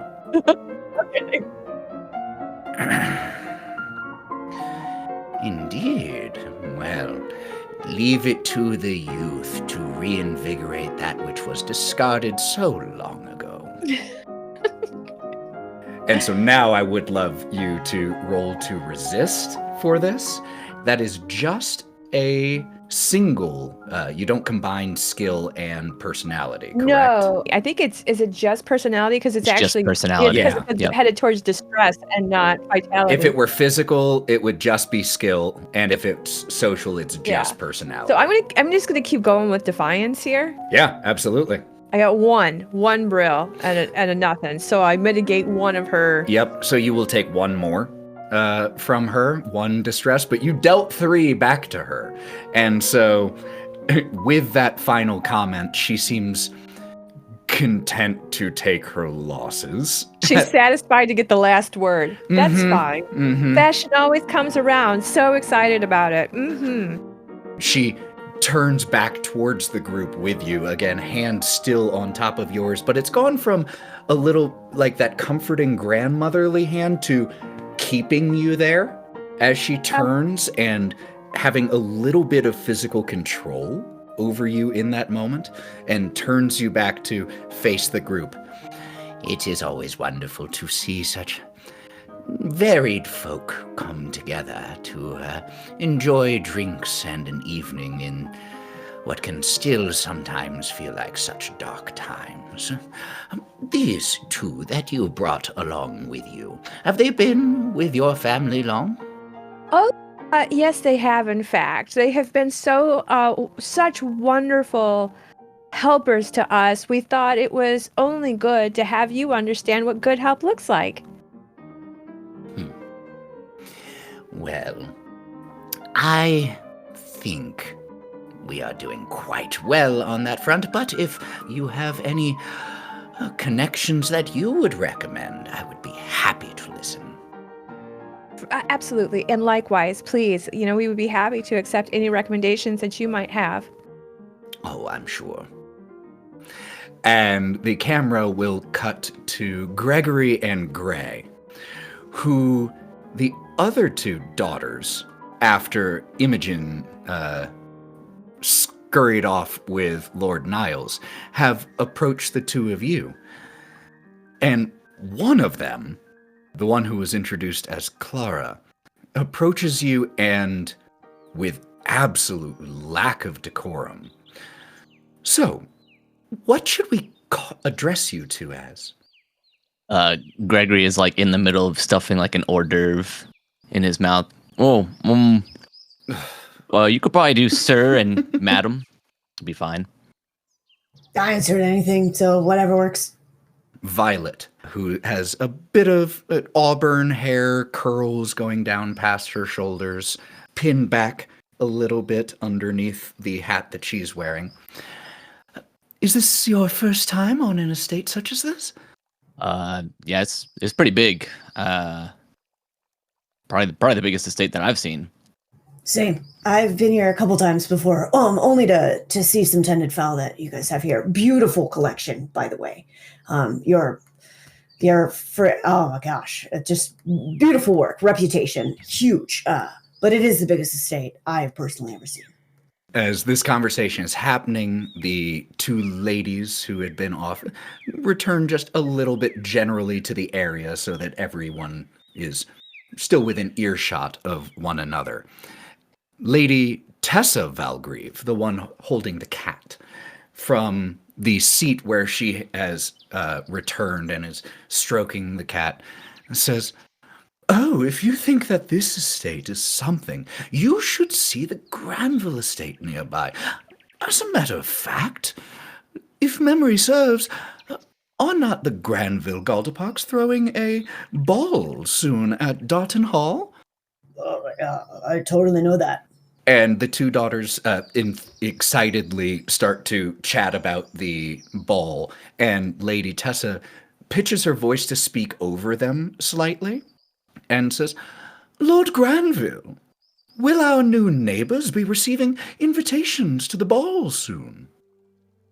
He had already shouted pull, and the clay disc just goes flying as he just lowers the gun for a second and thinks to himself and then turns around. We have only just met. I don't even know if our neighbors would be interested in such an affair." We would love to come. "Oh, Father, yes, you simply must invite them." "Oh, I'm sure. Lady Fidelia, when was dinner to be served?" And still from right next to you, she exchanges like side glance with you, Philomena, and just shakes her head ever so slightly. "Well, naturally, it's served whenever I wish it. Are you hungry, Lord Galderpark?" And he once again slaps his hefty stomach. "When am I not? Enough with this Fresh air nonsense. I've grown bored of target shooting. Let's eat something. And begins to walk into the estate with the two daughters following behind and Imogen lingering longer next to you, Lord Niles. He looks over to her and just kind of goes, "Would I have the pleasure of your acquaintance at the table, madame?" Oh. And she puts her hand atop yours as the two of you walk into the estate side by side. Fantastic. Come, my dear. As she pats your hand, Lady Philomena, let's get out of this heat and get something warm in our stomachs. Come now. Do you have any favorite wines? We have an extensive cellar. In particular, I would absolutely take your recommendation on what would be the best. Pleasure would be mine. Come, come. When we go to sit down and stuff like that, I quietly sort of lean over to Philomena and just kind of go, "Well, it does appear that we've both got some broads to sit next to tonight. Mine's just, not a lich." I wish I could give you inspiration for that. Well, there's nothing like spending an evening with the undead. So, Jesus. Brutal. The head butler escorts all of you into the dining hall, which inside, the outside of the estate, gorgeous, obviously. But once you get inside, Lord Niles and Lady Philomena, again, the realization of, oh, this is what we could have, hits you. The interior is impressive. Marble tile floors, beautifully gleaming and polished, warm lighting everywhere, fur rugs line the floors, tapestries on the walls. It is warm and inviting and fully staffed. As there are, everywhere you look inside, someone is tending to something to make sure that the other people like you don't have to do any of that tending. And so as you are escorted down the long marble halls where there are several fireplaces in this single hallway, all lit, members of the staff give you bows and curtsies. But eventually you are shown into the expansive dining hall. You all are seated, and I would love to know who each one of you, if you could pick one person from the group, from the dinner party to be seated next to, who would it be? Stick to the woman that I've been with for the moment, and we'll see where this develops. am I sitting next to Niles? Am I on the other side of Niles? That's what we're doing. You all can be seated where you would like to be. So priority 1, sit next to Niles. Got it. Priority 2, sit next to Niles on one side and Rex on the other. So I'm going to try to get between Niles and Granville Galdepark here with his humps. So Rex Galdepark, after heading inside, has clearly changed out of his sportswear, which, for the record, is, vest, still long shirt, cap, trousers, boots, and has changed into his dinner attire. And this man seems like someone who likes to wear his wealth. Whether it's because he has an appreciation for fine things or because he knows that others do, who knows? But the result is the same, as he has numerous rings on, ceramic rings. The cut and quality of his suit is impeccable. That suit jacket alone likely cost what you are going to pay your full staff complement for a month.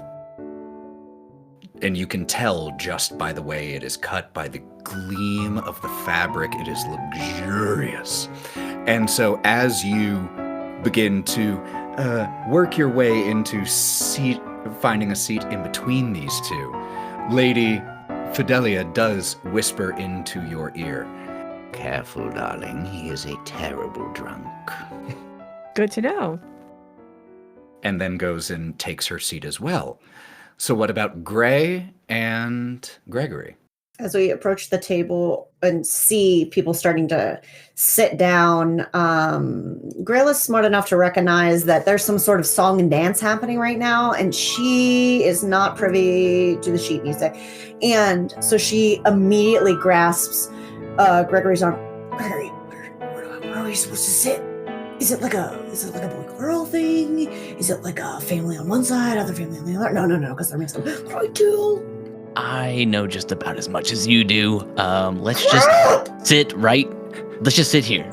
He just picks out 2 chairs. The head butler, as you two are doing this, just gives a and like the tiniest tilt of his head to indicate where you should sit. Good man.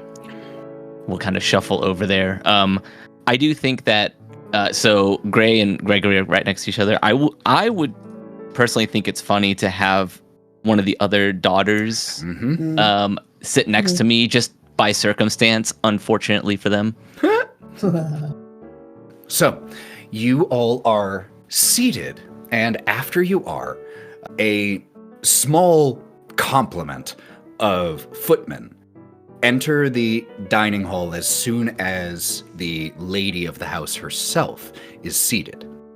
Like, the moment the cloth of her dress hits the seat, several doors in the dining room open simultaneously, and with nearly mechanical, choreographed precision, the footmen come out, place in front of each one of you a bowl of a creamy-looking soup. And by the way, Gregory, you are, as you said, seated next to one of the daughters, in particular Clara, who seems like she is doing everything in her power to not show the feelings she has about that. And so as the soup is set down and the hold on before I say it. The tinkling of glasses, of silverware and plateware begins to fill the hall. Clara is the first to break the silence as she addresses you, Gregory, without looking at you. She is looking at her soup and is in the process of getting herself a dainty spoonful and says, "So, Mr. Shaw, where do you come from originally?" Oh, well, I used to reside in Grandhurst, actually. That feels like a lifetime ago now. Truly? And how are you finding Crowscroft in your time there? I imagine all of this pomp and circumstance must be quite foreign to you. You could say that. But yes, Crowscroft certainly has a lot of work to be done. I have faith in the, in Niles and Philomena, though. They have a good vision for it. I'm happy to go along with what they've described. I will say that the wine that you all have offered here is quite generous. Actually, I've already finished my glass. Do I just wave a waiter down to get more, or? As you say that, there's already someone next to you who begins to fill your wine glass with several sets of eyes observing that you've already finished your first glass of wine, and the first course has barely started, and that definitely gets some, you clock that being clocked as you compliment the quality of the wine. Well, yes, we are not House Dara. I don't know if you heard, but at their most recent dinner party, they served a Malbec with the fish course of these upstart families. Gregory is nodding as if he knows that that is a terrible thing. I'm glad that you all know how to pair the wine appropriately, and he'll start drinking his second glass down. Well, of course, you know House Valgrieve is one of the oldest houses in the Dramark. We would not be caught dead serving the wrong wine. The head butler, who peeks his head and steps in here every now and then to make sure all the footmen are doing everything proper, was here at the moment, and the head butler is also in charge of the wine selection at the estate. And so those of you who would be looking at the lady's word, he puffs up with a little bit of pride. Lord Niles, Mr. Shaw mentioned your vision for Crowscroft Manor. Please, tell us, what should we expect from our neighbor estate in the future now that it falls into proper hands? A wonderful and opulent estate that is worthy of being neighbors with this place. Only the best, and that we can find, and that we can create, and that we can make, will be there. We will have grand balls and gestures. Horse racing, even. Everybody loves a good horse race, right? Violet chimes in. That all sounds quite expensive. House Astus Willow is, they spare no expense. So, the Astus Willow is supporting your endeavor, funding the restoration of Crowscroft Manor, then? But of course, they trust Lady Philomena and I to bring prominence to the family and to do well by all of their investments. And Lord knows that we must hit a certain bar here in society. You all have done such an amazing job setting it so high that we must do what we must. We must be part of everything here. And at the end of the day, we wouldn't want to let you down now, would we? And she gives a small nod over her wine glass as she takes a sip. And the younger Lady Valgrieve, Tessa, takes the opportunity to chime in for the first time in dinner. Miss Venstar, I hear that you have quite the aptitude with animals. Why, thank you so much for noticing. I have worked most of my life with animals of varying estates, seen many different ways to breed and care. I've been lucky enough to know many hearts and feed many. Your estate, of course, is the highest in my schooling. Your animal husbandry, falconry even, goes back many, many years. You're very esteemed. Your staff is very well known. Congratulations. Well, what animals would you say are your specialty? Are you horses? Birds? Well, I haven't met a friend that I haven't gotten along with, really. Actually, there was a porcupine once, but that was my fault entirely. But horses... Prickly fellows. Absolutely and reactive, truly. And you don't want to get on their bad side, let me tell you. Tessa Valgrieve says, "Oh, I understand quite well," and actually, takes her left sleeve and, shocking and scandalously, pulls it up just slightly above her wrist, and you can see a small scar there. When I was but a child, we also had a porcupine, and you're quite right, reactive indeed. Learned my lesson once. Well, I'm glad it was properly tended to. Those could be nasty bites. I have several of my own. And to answer your question, yes, horses, goats.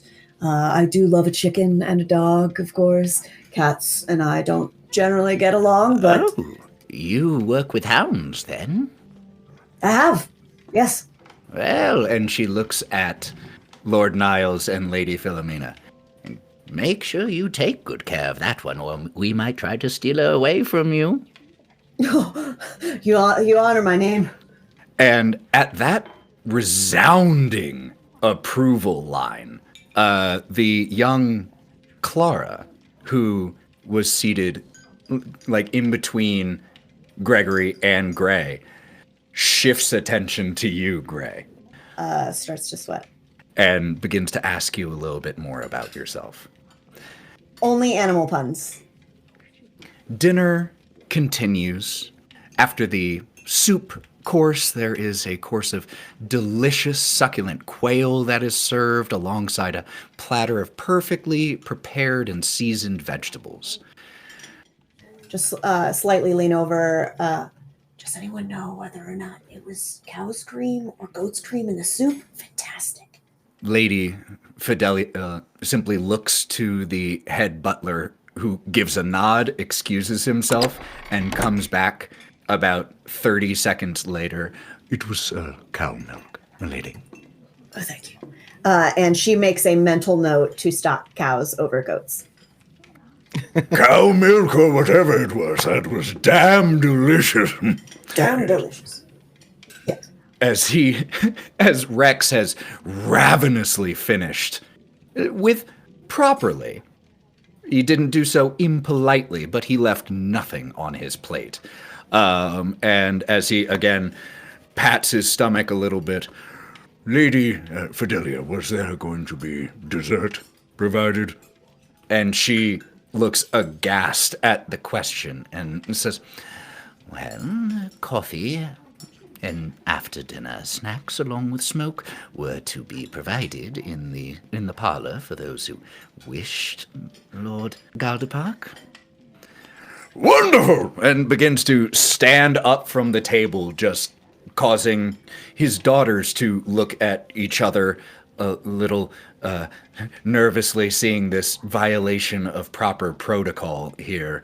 And Lady Fidelia, Well, I suppose that concludes dinner. Coffee and cigars in the study for any who Yeah, wish. Lady Philomena is going to stand up with as much gusto as Rex does. It's like, yes, let's go for a smoke and some snacks. the evening then shifts from the dining room into a study parlor space. There are very high quality hand rolled cigars that are provided, freshly brewed coffee, little dessert biscuits as well. And there is also a card table here in the study, in the parlor space, for any who wish to participate. As Rex grabs another fresh cigar, clips it, lights it himself this time because you're in the parlor, you do it yourself. And he goes over to the card table and grabs one of the decks of cards and begins shuffling it. Anyone for some after-dinner entertainment? Well, of course, you read my mind. Let us play. Yes, I'll join in too. His cheeks, by the way, are already fairly rosy because he did not hold back on the pre-dinner cocktails, and there is port that is being served here that, though there are port glasses, which, are yay big, he has most scandalously poured it into closer to a wine glass. And whenever one of you gives a glance at that decision, Big men need big glasses. and just fills it with this heavy, rich dessert wine. Gregory will follow suit and also fill up a glass full of the wine as well, or the port. I'm always happy to play a game. Can we tell how many drinks Gregory has had by now? Should we be concerned yet? Gregory's cheeks are also definitely rosy Okay. red. Yeah. He's getting a little slurred in his speech. He's not like, acting a total fool, but you can tell his mental faculties are wavering a little bit. Okay. Perfect. As Lady Fidelia enters, she has walking next to her a large gray and black spotted Great Dane that walks right alongside her. And she had inside utilized a cane while she was walking, a very decorative, beautiful one. But with this Great Dane next to her, she just rests her hand on not quite a saddle or a collar, but something that's been devised to allow her to hold on and use the dog as essentially a guide dog to stabilize herself as she walks in. Well, Lord Galdepark, I am glad to see you did not wait on me before cracking into my 40-year-old port. Damn good, too. And takes a drink and just... The daughters have actually, at this point, excused themselves and have returned to their own estate. But Lady Fidelia and Tessa are present, though don't participate in the gambling. So my question to you all, as the evening bends towards drink and leisure and the more open conversation that can sometimes happen with enough libations and pleasant company, is there anything else anyone is wishing to do or say this evening? Okay, I'm going to jump in because I'm going to... Is anybody at the game that owns the peacock of this estate? So you inquire about the peacock and its ownership, and Forget about the diet. Well, that would be part of our menagerie. Why? Well, it's a wonderful addition to your menagerie and all like that. And throughout the night, sort of, as we get a little bit into the gambling and stuff like that, if anybody's willing to take him up on this, Niles is going to try to sip but not sip the wine to make it appear that he is drinking alongside everyone else. And he's going to try to rope them into putting the peacock up for gambling. Okay, this is a roll. Yes. Let's make a roll for this. Let's see. Can we... This might be a good role to use passion. Yeah, also. that's true. I know Remember, you're very passionate you can, about that peacock. the odds of you having to sweep your passion in the one shot are pretty low. So you can try to do it with pretty much no negative consequence at this point. If you invoke passion, just a reminder, you get to add 2 extra dice, and 5s will also count as brills. So you add 2 dice and then double your chances of rolling brills. So I think for this one, we do obsession and intrigue with a passion. A dangerous cocktail. My idea of using for intrigue is to start off very calm, and we're just doing marks and things like that, and eventually work up to the peacock as we go throughout the night. 100%. I love this. Okay. So 3 brills and 2 glooms. That means that is a triumph. That is our first Thank you, full-fledged We gotta make triumph. room for a peacock in the Yeah. car. I'll hold it. Me just running down the street with a peacock. So this is going to take a while. This is long-term, several hands. So before I say how that goes down, is there anything else here that anyone else is wishing to do? Nope, Gregory's just taking advantage of the opportunity to have some free Yep. libations and play some games and enjoy himself before the hardship of trying to repair that mansion. Niles is going to factor Gregory into the hands. I'm assuming Gregory was playing, so he sort of saddled up to it. Niles is going to try to not work with Gregory, but use Gregory throughout the night as sort of an ex-patsy kind of piece to count cards, essentially. Maybe kind of distract the other people at the table. Yeah, and Philomena is happy to actively distract Rex. She'll pour drinks for him the entire time. I love all of this. Gray, was there anything you wanted to chime in as well here? She overhears the conversation about the peacock and is lending an ear to that while perusing the library to see if there are any books regarding breeding, cultivation, training, any sort of animal-based books that she has not personally seen. specifically peacock-related ones.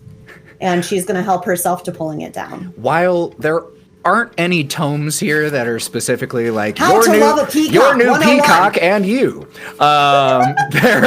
They're How to not get fired from high society. The Valgreaves are definitely very interested in animal husbandry. And a lot of you find several books in here, and there are a number that are written by experts, but there are a number that seem to have been penned by members of House Valgrieve. And so there's lots to read here. She's just going to peruse respectfully, just really enjoying this moment in the way that she knows how. High society's not her thing. Gambling's not her thing. She has no idea what's going on over there. I just know I have one thing that I focus on in life, and that is my passion and my joy, and I'm going to continue to consume in the best way I know how, and that's through these books. Love it. So I have one quick question. Gregory, you said that you were taking advantage of, the food and comfort and all of that. This is probably the first time that you have been privy to the after-dinner drinks and opulence and dinner experience of the aristocrats. And because I imagine that, Gray, you may not have engaged in them, but because you've worked as household staff before, you've at least seen these things. Yeah. For Gregory, this very well may be the first time you're even peeking behind this curtain to this extent. And so I would love to know either how Gregory is feeling about all of this, or what we would see about how Gregory is feeling about all this. Either one, or both. Yeah. So Gregory, part of the reason that he's been drinking so much is free drinks, but also I think it's been a little bit to get some of the nerves out of his system, or at least not have to think about them anymore. Because he also, again, he doesn't really care that much about high society, but he also knows that he is going to be working on the manor.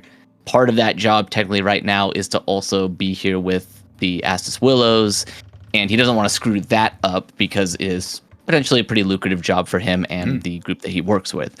So for him, he's not as nervous as Gray is because he is very liquored up at this point. And honestly, at this point, he's probably being maybe a little more buddy-buddy with the aristocrats than he probably should. He's kind of, because he's been drinking so much, because he's, had so many libations, he is probably kind of treating them as drinking buddies, playing games together, having this rousing good time, which is something that the true folk would certainly do in their off hours. And so he's probably slipping into some of those, some of those renditions that he's, definitely been a part of in the past. The card game continues, and I forgot to mention, Lord Galdepark had once again changed. Though he kept the same undershirt, he has now acquired a smoking jacket and is in slightly more, still still very fancy, but a little bit more leisurely attire, which means that he brought 2 changes of clothes at minimum with him. This is not where he lives.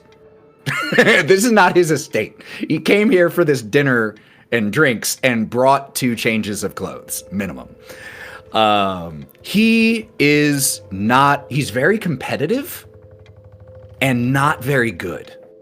So the concerted efforts of distraction and continuing to liquor him up and just better players means that his pot is very quickly diminished.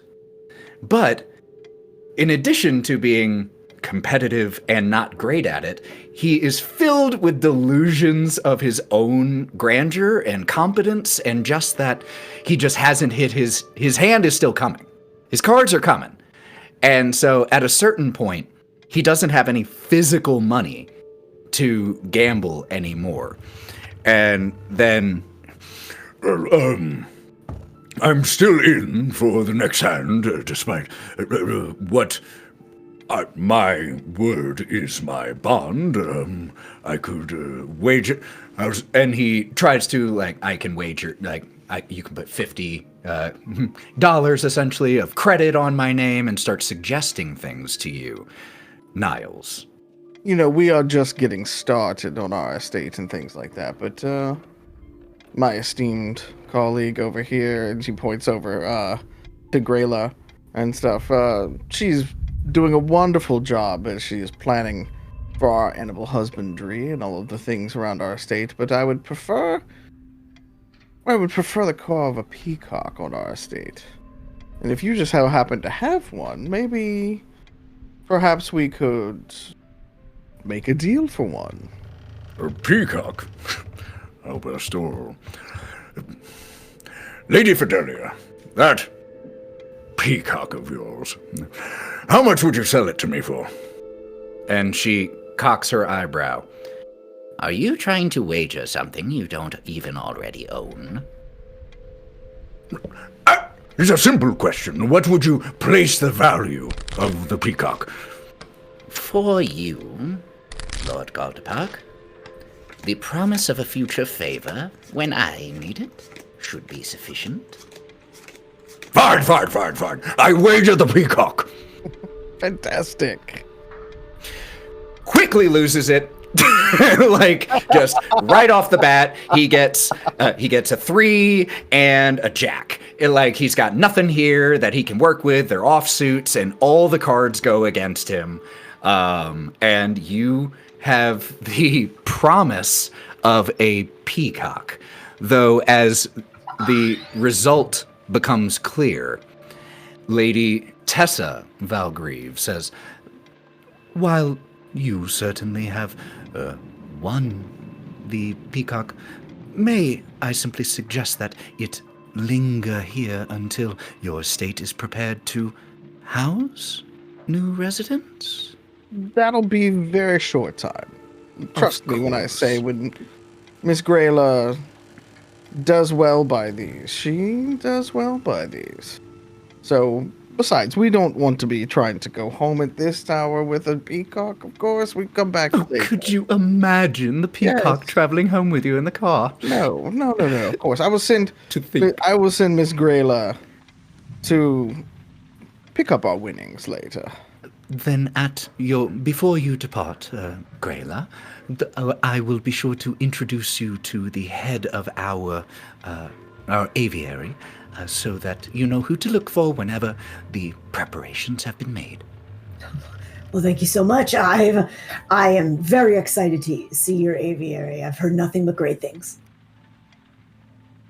The evening continues to draw to a close, and before too long, the less than subtle signals that the time for guests to be here is quickly expiring begin to be laid on to you all. A car is once again ready and provided. You all return to Crowscroft Manor. And when you arrive back home, there are some lanterns that have been lit awaiting your return, but the contrast between the estate that you were just in, the drawn contrast makes the problems here at Crowscroft Manor stick out even more starkly. The well-manicured 5,000-acre estate and this overgrown, weed-infested area. The warm interior halls with roaring fires and tapestries and rugs, compared to the bare, cold, rotting halls of Crowscroft. The countless dedicated and well-trained staff members of the estate you were just at versus, at the moment, a mere handful. The contrast makes the work ahead of you stick out even stronger. Before we retire to the evening, I just want to compliment both you, Shaw, and Venstar on how well you did this evening and how proud of you I am. And while I may have come into this quite skeptically, I can see that it is necessary to refurbish this home so that it makes Amstel look like an embarrassment. So I am fully on board, and I just appreciate how much you helped the family this evening. Thank you, lady. I assure you, it is our honor to represent you and the family respectfully. Not to mention the impending peacock on our estate. So thank you very much for the opportunity. We won't let you down, and full steam ahead. Once we get some proper wine in here, just like they have, I'll cheers to that. She looks at you slightly suspiciously, but then smiles. Proper wine. Rain begins to patter against the roof and windows, and a cold wind finds its way in from the outside through the cracks in the masonry and the wood. You all start to retire to your individual chambers. 2 of you on the second floor, 2 of you on the first, 2 of you with large, still much needing of improvement chambers, others with small, needing of improvement chambers. But eventually, you all go through your evening rituals. Eventually, though, in dusty, cold rooms, you all start to tuck in and try to find sleep. But sleep is not the easiest to find, even for those of you who fall asleep quickly. Because in the evening, the house begins to make these faint, reverberating noises that carry through the walls. And at first, each one of you is perfectly willing to write it off as exactly what Maeve said. The old house simply groaning and creaking in the wind and the settling of the house. Maybe it's just the aged timber, it must just be the wind. But you all then hear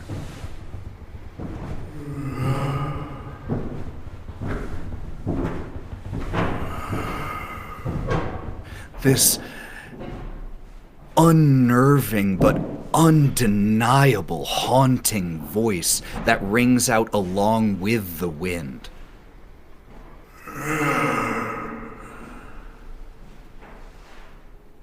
And as you start to listen, each one of you a little bit more, you come to the realization that the sounds that you're hearing in the walls, they're too rhythmic.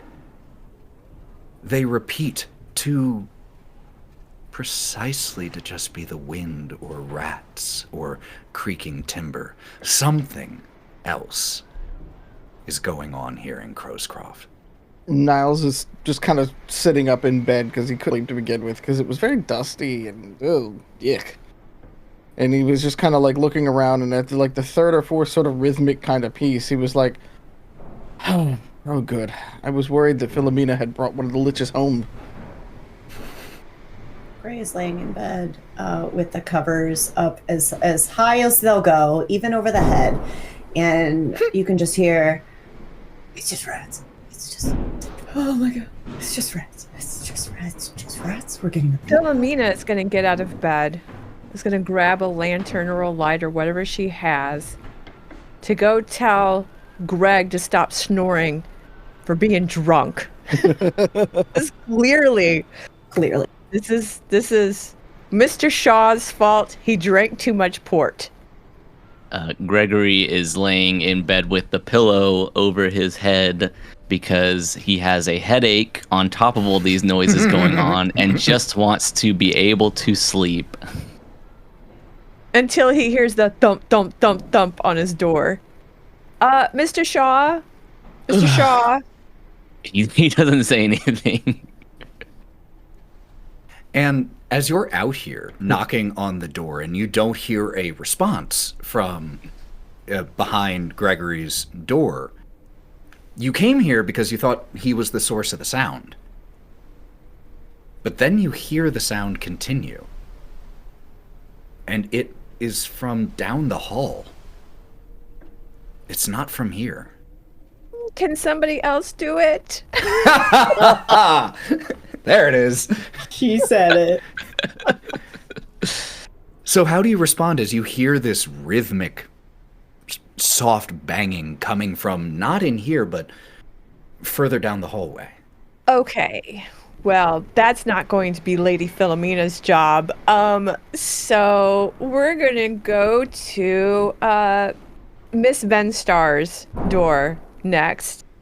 And there is a thump, thump, thump, thump. Mr. Shaw knows how to play this properly. She comes to the door a little too quick, almost as if she was about to leave the room. And you see in the crack of the door, with a blanket fully over her head and wrapped around her body, I have footsteps. What's going on? There's noise. I'm sure it's just the rats. Could you come and take care of the noise, please? You see her shake a little bit, but then as she processes, you've said rats. Oh yeah, rats. That's a me thing. For sure, not gonna chicken out and not do this.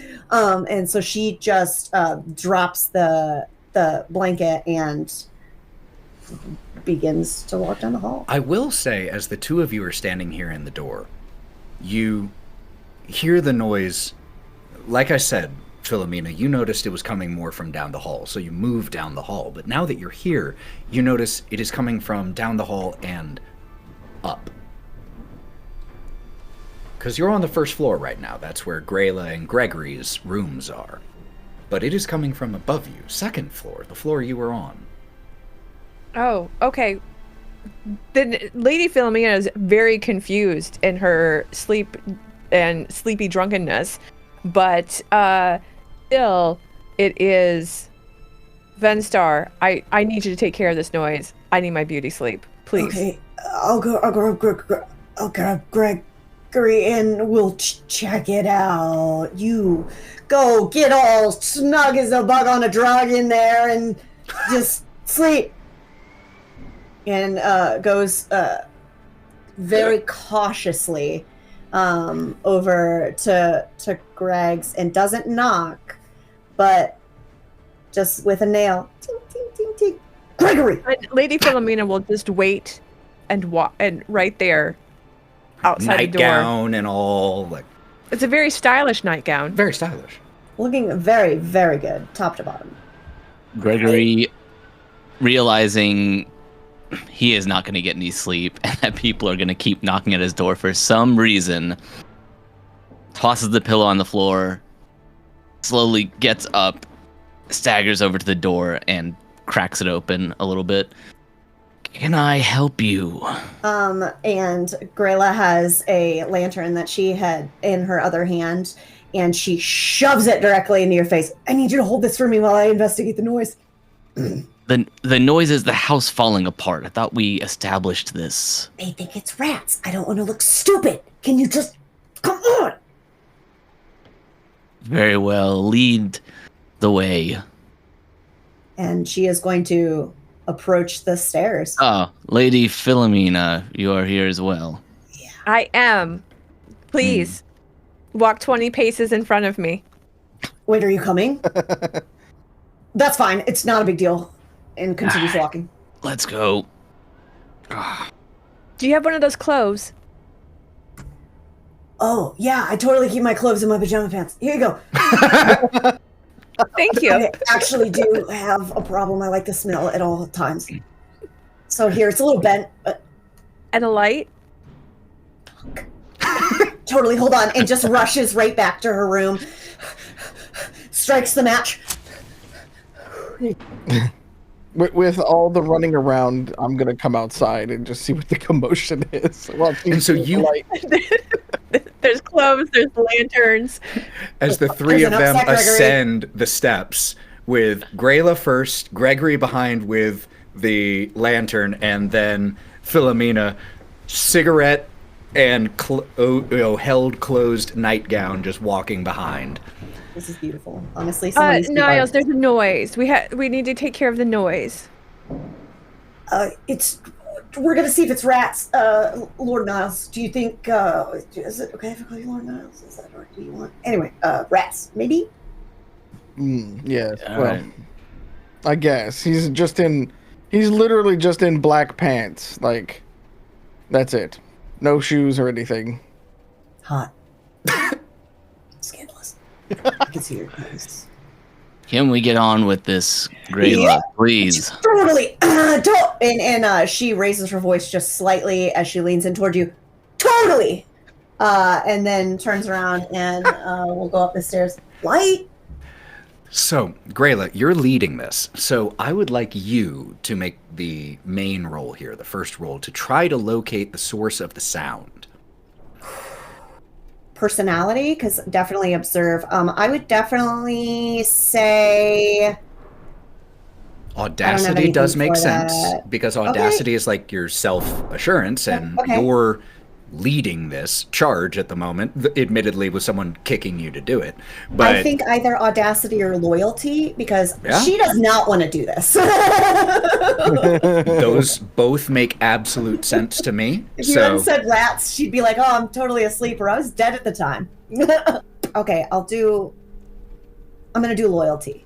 okay, so what's your total number of dice? 4. Heck yeah. 2 brills and 1 Gloom. gloom. Yes, thank you. That is a I success. was excited about the brills. The glooms have not dominated yet. Give it time. But you start walking along this upper floor, following the sound.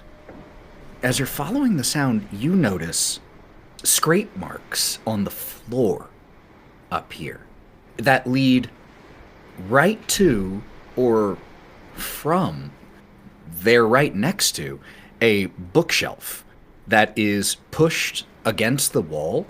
And with that number of brills, just doing a quick mental mapping of the estate, this should be right above or nearly above your room, but there's no door here. There's no room. And she's just gonna scan the room with the light that Gregory's holding. I can tell you it's not rats. I have no traces in here of entrance or exit. There's something weird though. Do you know? And you hear the soft banging now come from behind the bookshelf. Do you know if there's any renovation work because it's coming from there. I mean, We haven't started any work yet. I meant before. I think, and she leans her head onto the wall by the bookcase, and then kind of clocks the scratches on the floor, and just takes her elbow and tries to push it. As you push the bookshelf by yourself, it's pretty heavy. It even without books on it. But It's does a it wiggle large- like it's on a hinge or something? No, not like it's on a hinge, but it does feel like you can move it. It's a book. It's not a built-in bookshelf. It has been pushed up against the wall, so you can. And maybe that's what those scrape marks are from. Gregory, help me. Help Right. me push this. I'll put I'll the hold the the light. lantern. Oh, Yeah, I'll hold thank the you. light. Wow. All right. Kind of like stretches a little bit and then comes over to help you with the bookshelf. Because there's a sound coming from. And you scrape and move the bookshelf. There's just a wall behind it, but Gregory, you can tell that the wall here was put up with the intent of never being seen.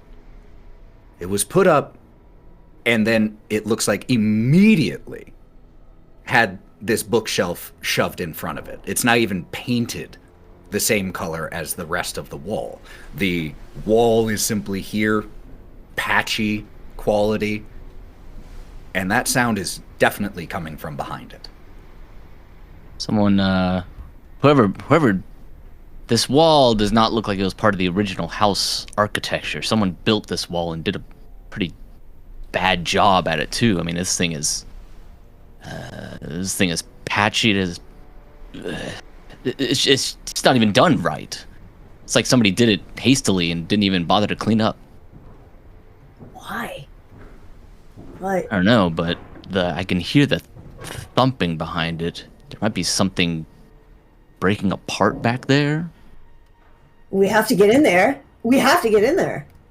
And she's going to start looking around for like a piece of wood, a piece of furniture, anything that she can use to strike this wall. You did, among the tools that you located earlier today, find a sledgehammer.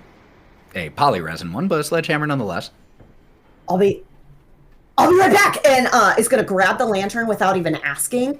Run out of the room. You'll hear a rustling in the room as you guys are in the dark. You're rustling downstairs as you were left. As we're standing there, so Philomena's gonna start like taking drags off the cigarette to light the hallway. Yeah, it's just these pulses of this little orb of orange light as when it goes dim, the only light is from the moon coming through the window, and you just hear the sounds of rustling downstairs and thuds through the wall. And she runs up the stairs. She's got the sledgehammer over her shoulder, and she thrusts the lantern into Gregory's hand, and she, without even waiting, takes a huge wide stance, swings it, and hits the wall. Good. Masonry starts to fall. You get through the masonry that was put over it, and you get to bricks underneath. And as the bricks fall apart, you see a heavy oaken door behind the bricks and masonry. And she backs away, holding the sledgehammer. That's not a me thing. Gregory will take a closer look at it. Does it look like it's the door's locked or I mean, he's not going to turn the knob completely, but he's going to see if it's locked or if it has a keyhole or anything like that. It has a keyhole, but I mean, just really subtly moving the handle to see if you meet the resistance of a lock. Mm-hmm. You don't meet one. But then again, why would you need a lock for a door that's been bricked up and sealed? Well, and did we have any sort of floor plan that we were able to reference at all? Sure, absolutely. When we were, okay. So, yeah, Gregory, if this is a room, if this is another wing of the house or something, it certainly wasn't on the blueprint that I was privy to. No, it isn't.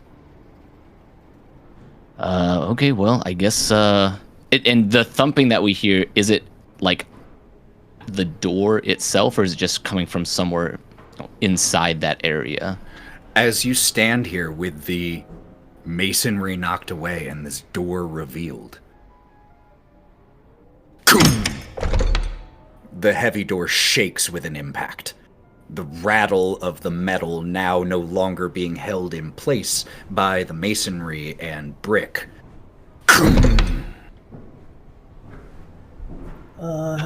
That does not sound good. That does not sound good. And he's gonna take a couple steps back.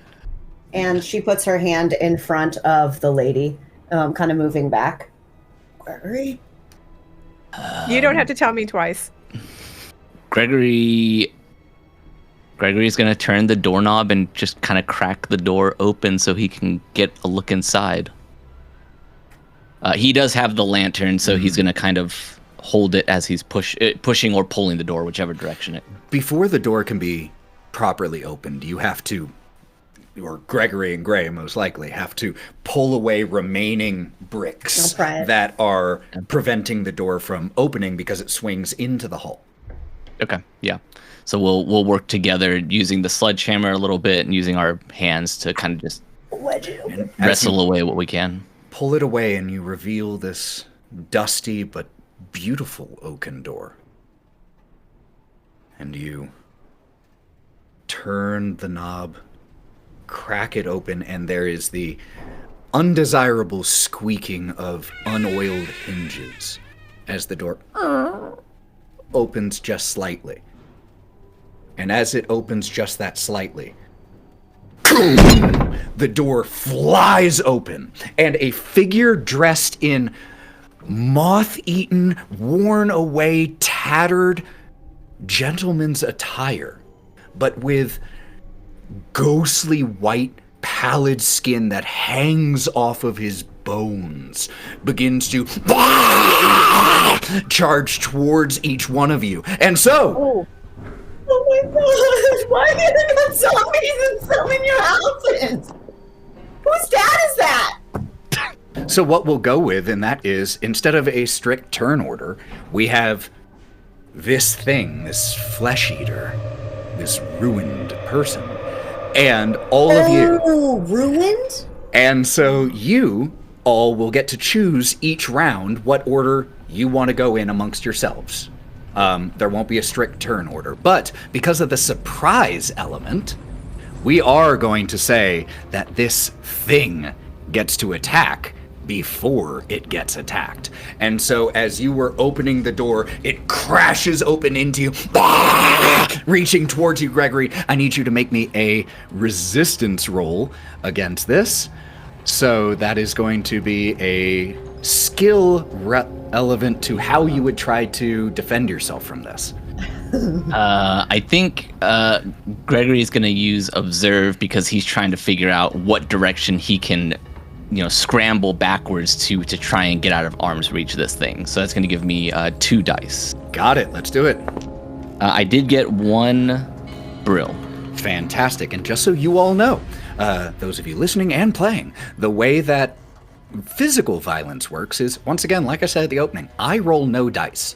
The NPCs do a static amount of vitality damage, and the PCs, depending on how they are trying to resist it, roll to reduce that vitality damage. So, Gregory reduced it by 1, which means you are still going to take 2 points of vitality damage as this thing reaches towards you, pulls you in, and starts to sink teeth into a shoulder and pull out some flesh. You have a bite taken out of you.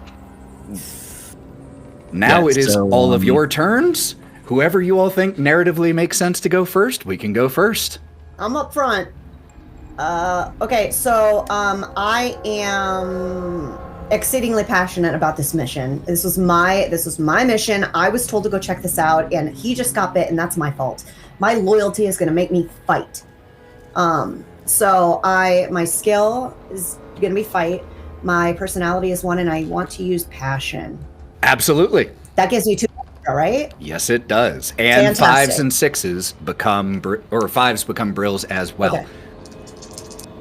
2 brills, no glooms.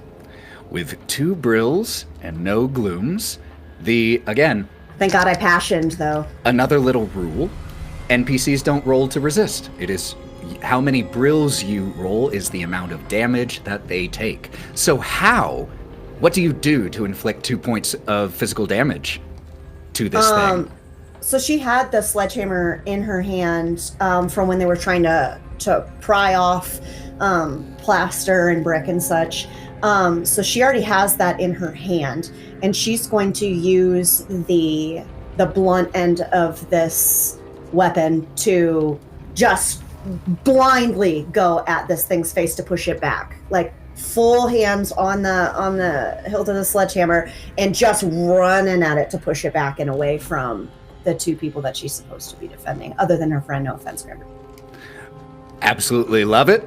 You just push this thing back against the wall, and as it slams against the bookcase, its head hits the back.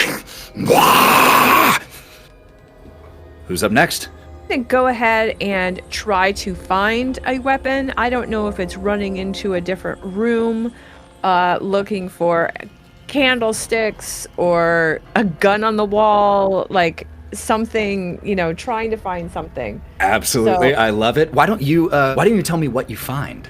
Oh, I want a gun. I want a big, Rex Granville Galda Park shotgun. That's what I want. So you know that there is one, but it's downstairs in the gun room. So you wouldn't be able to utilize it until next turn.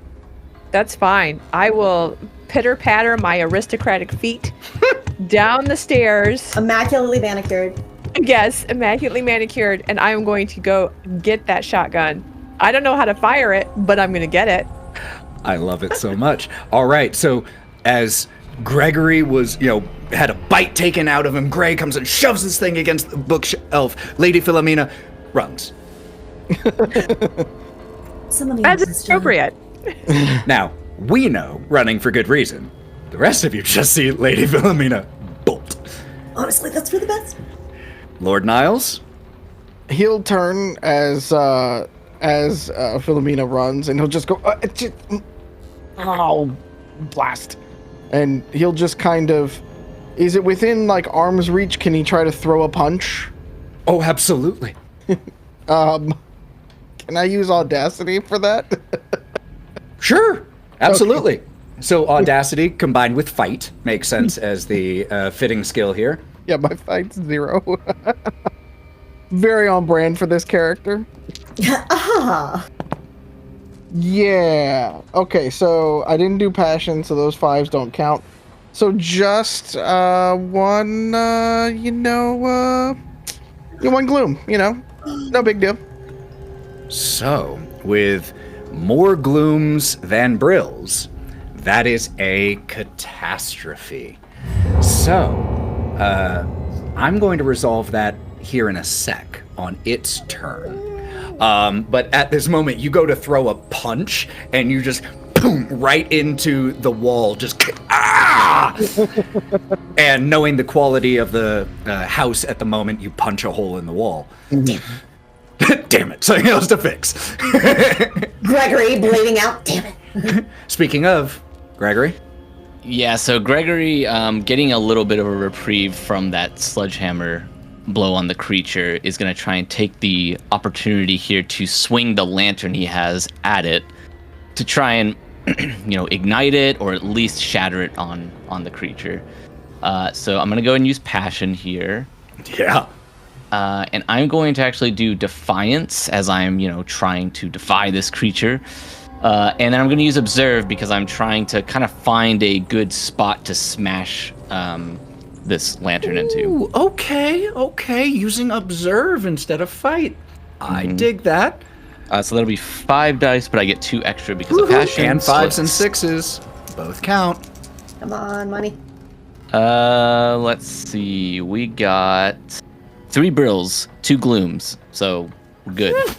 That is a huge amount of damage. You had 3 points of vitality damage as you crash this lantern over the head of the flesh eater, and the oil catches and begins to burn up this thing. So now not only do you have a flesh eater who is very hungry, he's on fire too. And that is going to bring it up. And as part of that catastrophe for Lord Niles, it's focusing on you. And so as it comes to grab you, eat you, burn you alive with it, you get to roll to resist. Come on, Money Hat, you got it. Well, then I'm just gonna pick for Observe to hopefully not get hit by this thing.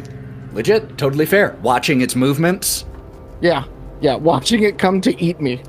Yeah, that sucked. No ones, though. No ones. No ones, but no brills? But no brills, nope. Close. That is no brills. 3 points of vitality damage to you.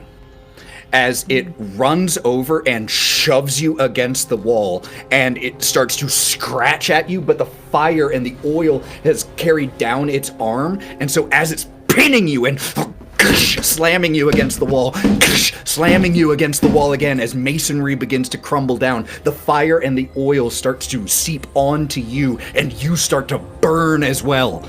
Your lord is being attacked. Help, help, help, help. Help, I'm being oppressed. Hearing that, can I make my... It is now PC's turn, so if you want to go first, let's do it.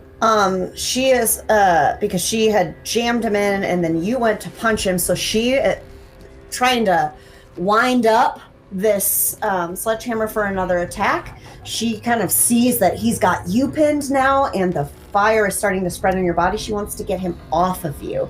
So she is going to use the sledgehammer like a hook and try to pull him off of you and onto the ground with the sledgehammer down on his body so he can't move. So I'm hooking and then pinning. Got it. Are you trying to cause damage, or are you just trying to pin it so someone else can?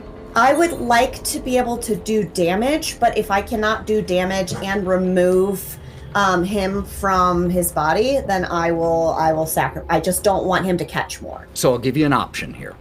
If you try to do damage and you roll 3 brills, since that is in usual situations a triumph, I will also let you dislodge this thing from Lord Niles. Or you could just try to dislodge it, and then you would succeed with 1 brill, but wouldn't deal damage. Your call.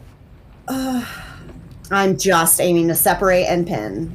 So you said ingenuity, and what skill are you going to use here? We're gonna go with, what is express? Not this. Not this. Okay. I didn't think so. I was just wondering. You want to talk? If you want to talk them, talk No, them that's up to the if you want to try to talk it down. You suck, Mr. Flaming Dead Guy. No, I'm gonna pass on that opportunity, though glorious. I'm gonna go ingenuity, and I'm gonna try to observe the movements of this particular creature so that I can get in, get him down. I didn't get anything except for 1 gloom. That's a catastrophe. Yeah. So you wait for your moment. You come in here. You try to use the sledgehammer to pry them apart. Grabs the hammer and rips it out of your hand and tosses it down the hall. Okay. Who's up next? I believe I am. Let's go. You come running. You had dashed down the hall with your clove cigarette as your light source.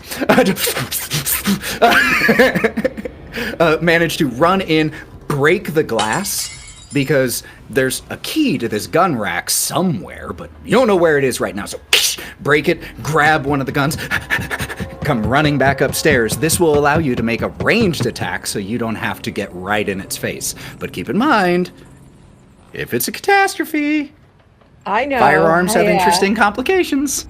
Okay, I'm gonna go with defiance again. I am gonna use a passion this time. So Might I'm gonna as give well. myself 2 extra dice for this. I have 0 fight, so I'm trying to figure out if I can convince you of transgress. I am open to be convinced.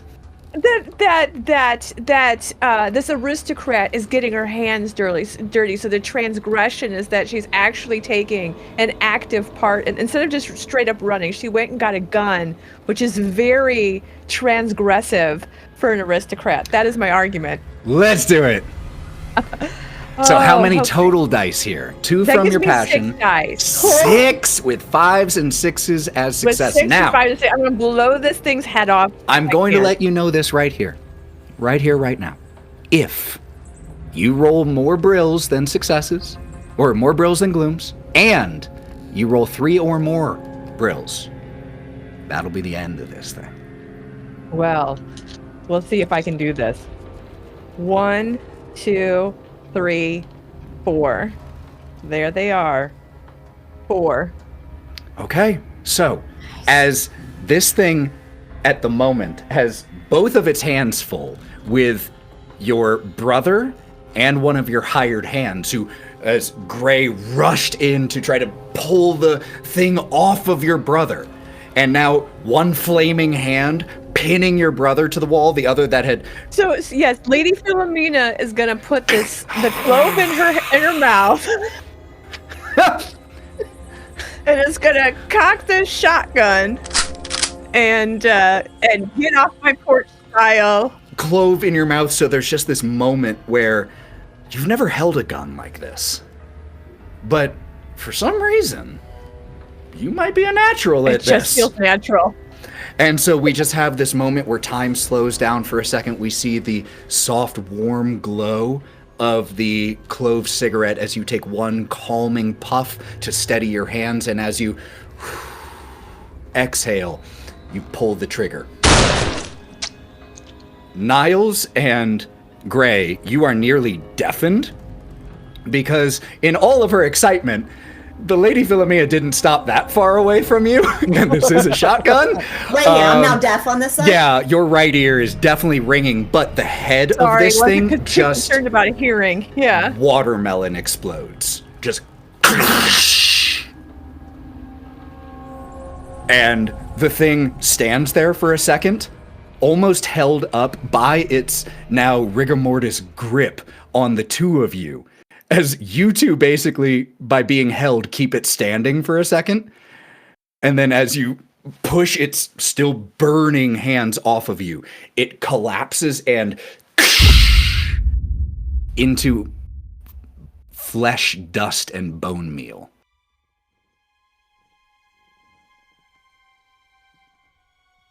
I'm immediately going to rush over to Gregory and start putting pressure on his wounds. You... It wasn't rats. It really wasn't rats. But hey, and as she's just trying to put pressure on you, hey, at least you know you don't have to build an extra panic room. There's already one here. But yeah, we should probably... There's gonna be a lot of work to do to get the ruin out of that room, though, and I'm not looking forward to that. Just gonna look over at Philomena and the gun in her hand. Wow. Philomena, maybe you should get your hands dirty more often. And Gray's gonna immediately look over to our loving lord who is partially on fire. And it's gonna go over there and just, are you okay? Were you injured? Like, Gray? Gregory? Nope, actively dying. Actively dying, yes. Can you? I have to apply pressure to his wounds. Can you? This place is. What a great investment, guys! He's gonna try. Can I tamp out the remaining fire on like my arm and stuff? Yeah. Goes back over to Gregory. I have such high hopes for this house. As you say, I have such high hopes for this house. We see a bit of a montage. The work being done on the estate. Some specialists brought in to help clear the ruin from this room. And as you're eventually able to explore this study that had been walled off in here, you find mementos of the man who was walled up in here. Wedding photographs. And even a leather-bound journal. And the journal itself chronicles this man's descent into ruin. He was a man named Hartford Galdepark. And his journal is a testament to his transformation. The first few entries, neat and elegant, talking about the acceptance of his fate. And the entries quickly devolve into shaky writing, and the final pages are almost nothing but ink smudges. The cistern of Crowscroft Manor gets repaired with the aid of the nearby Unbonded, a deal struck for the replenishment of the fresh water and some trade on the part of Crowscroft to help the Unbonded to make it worth their effort.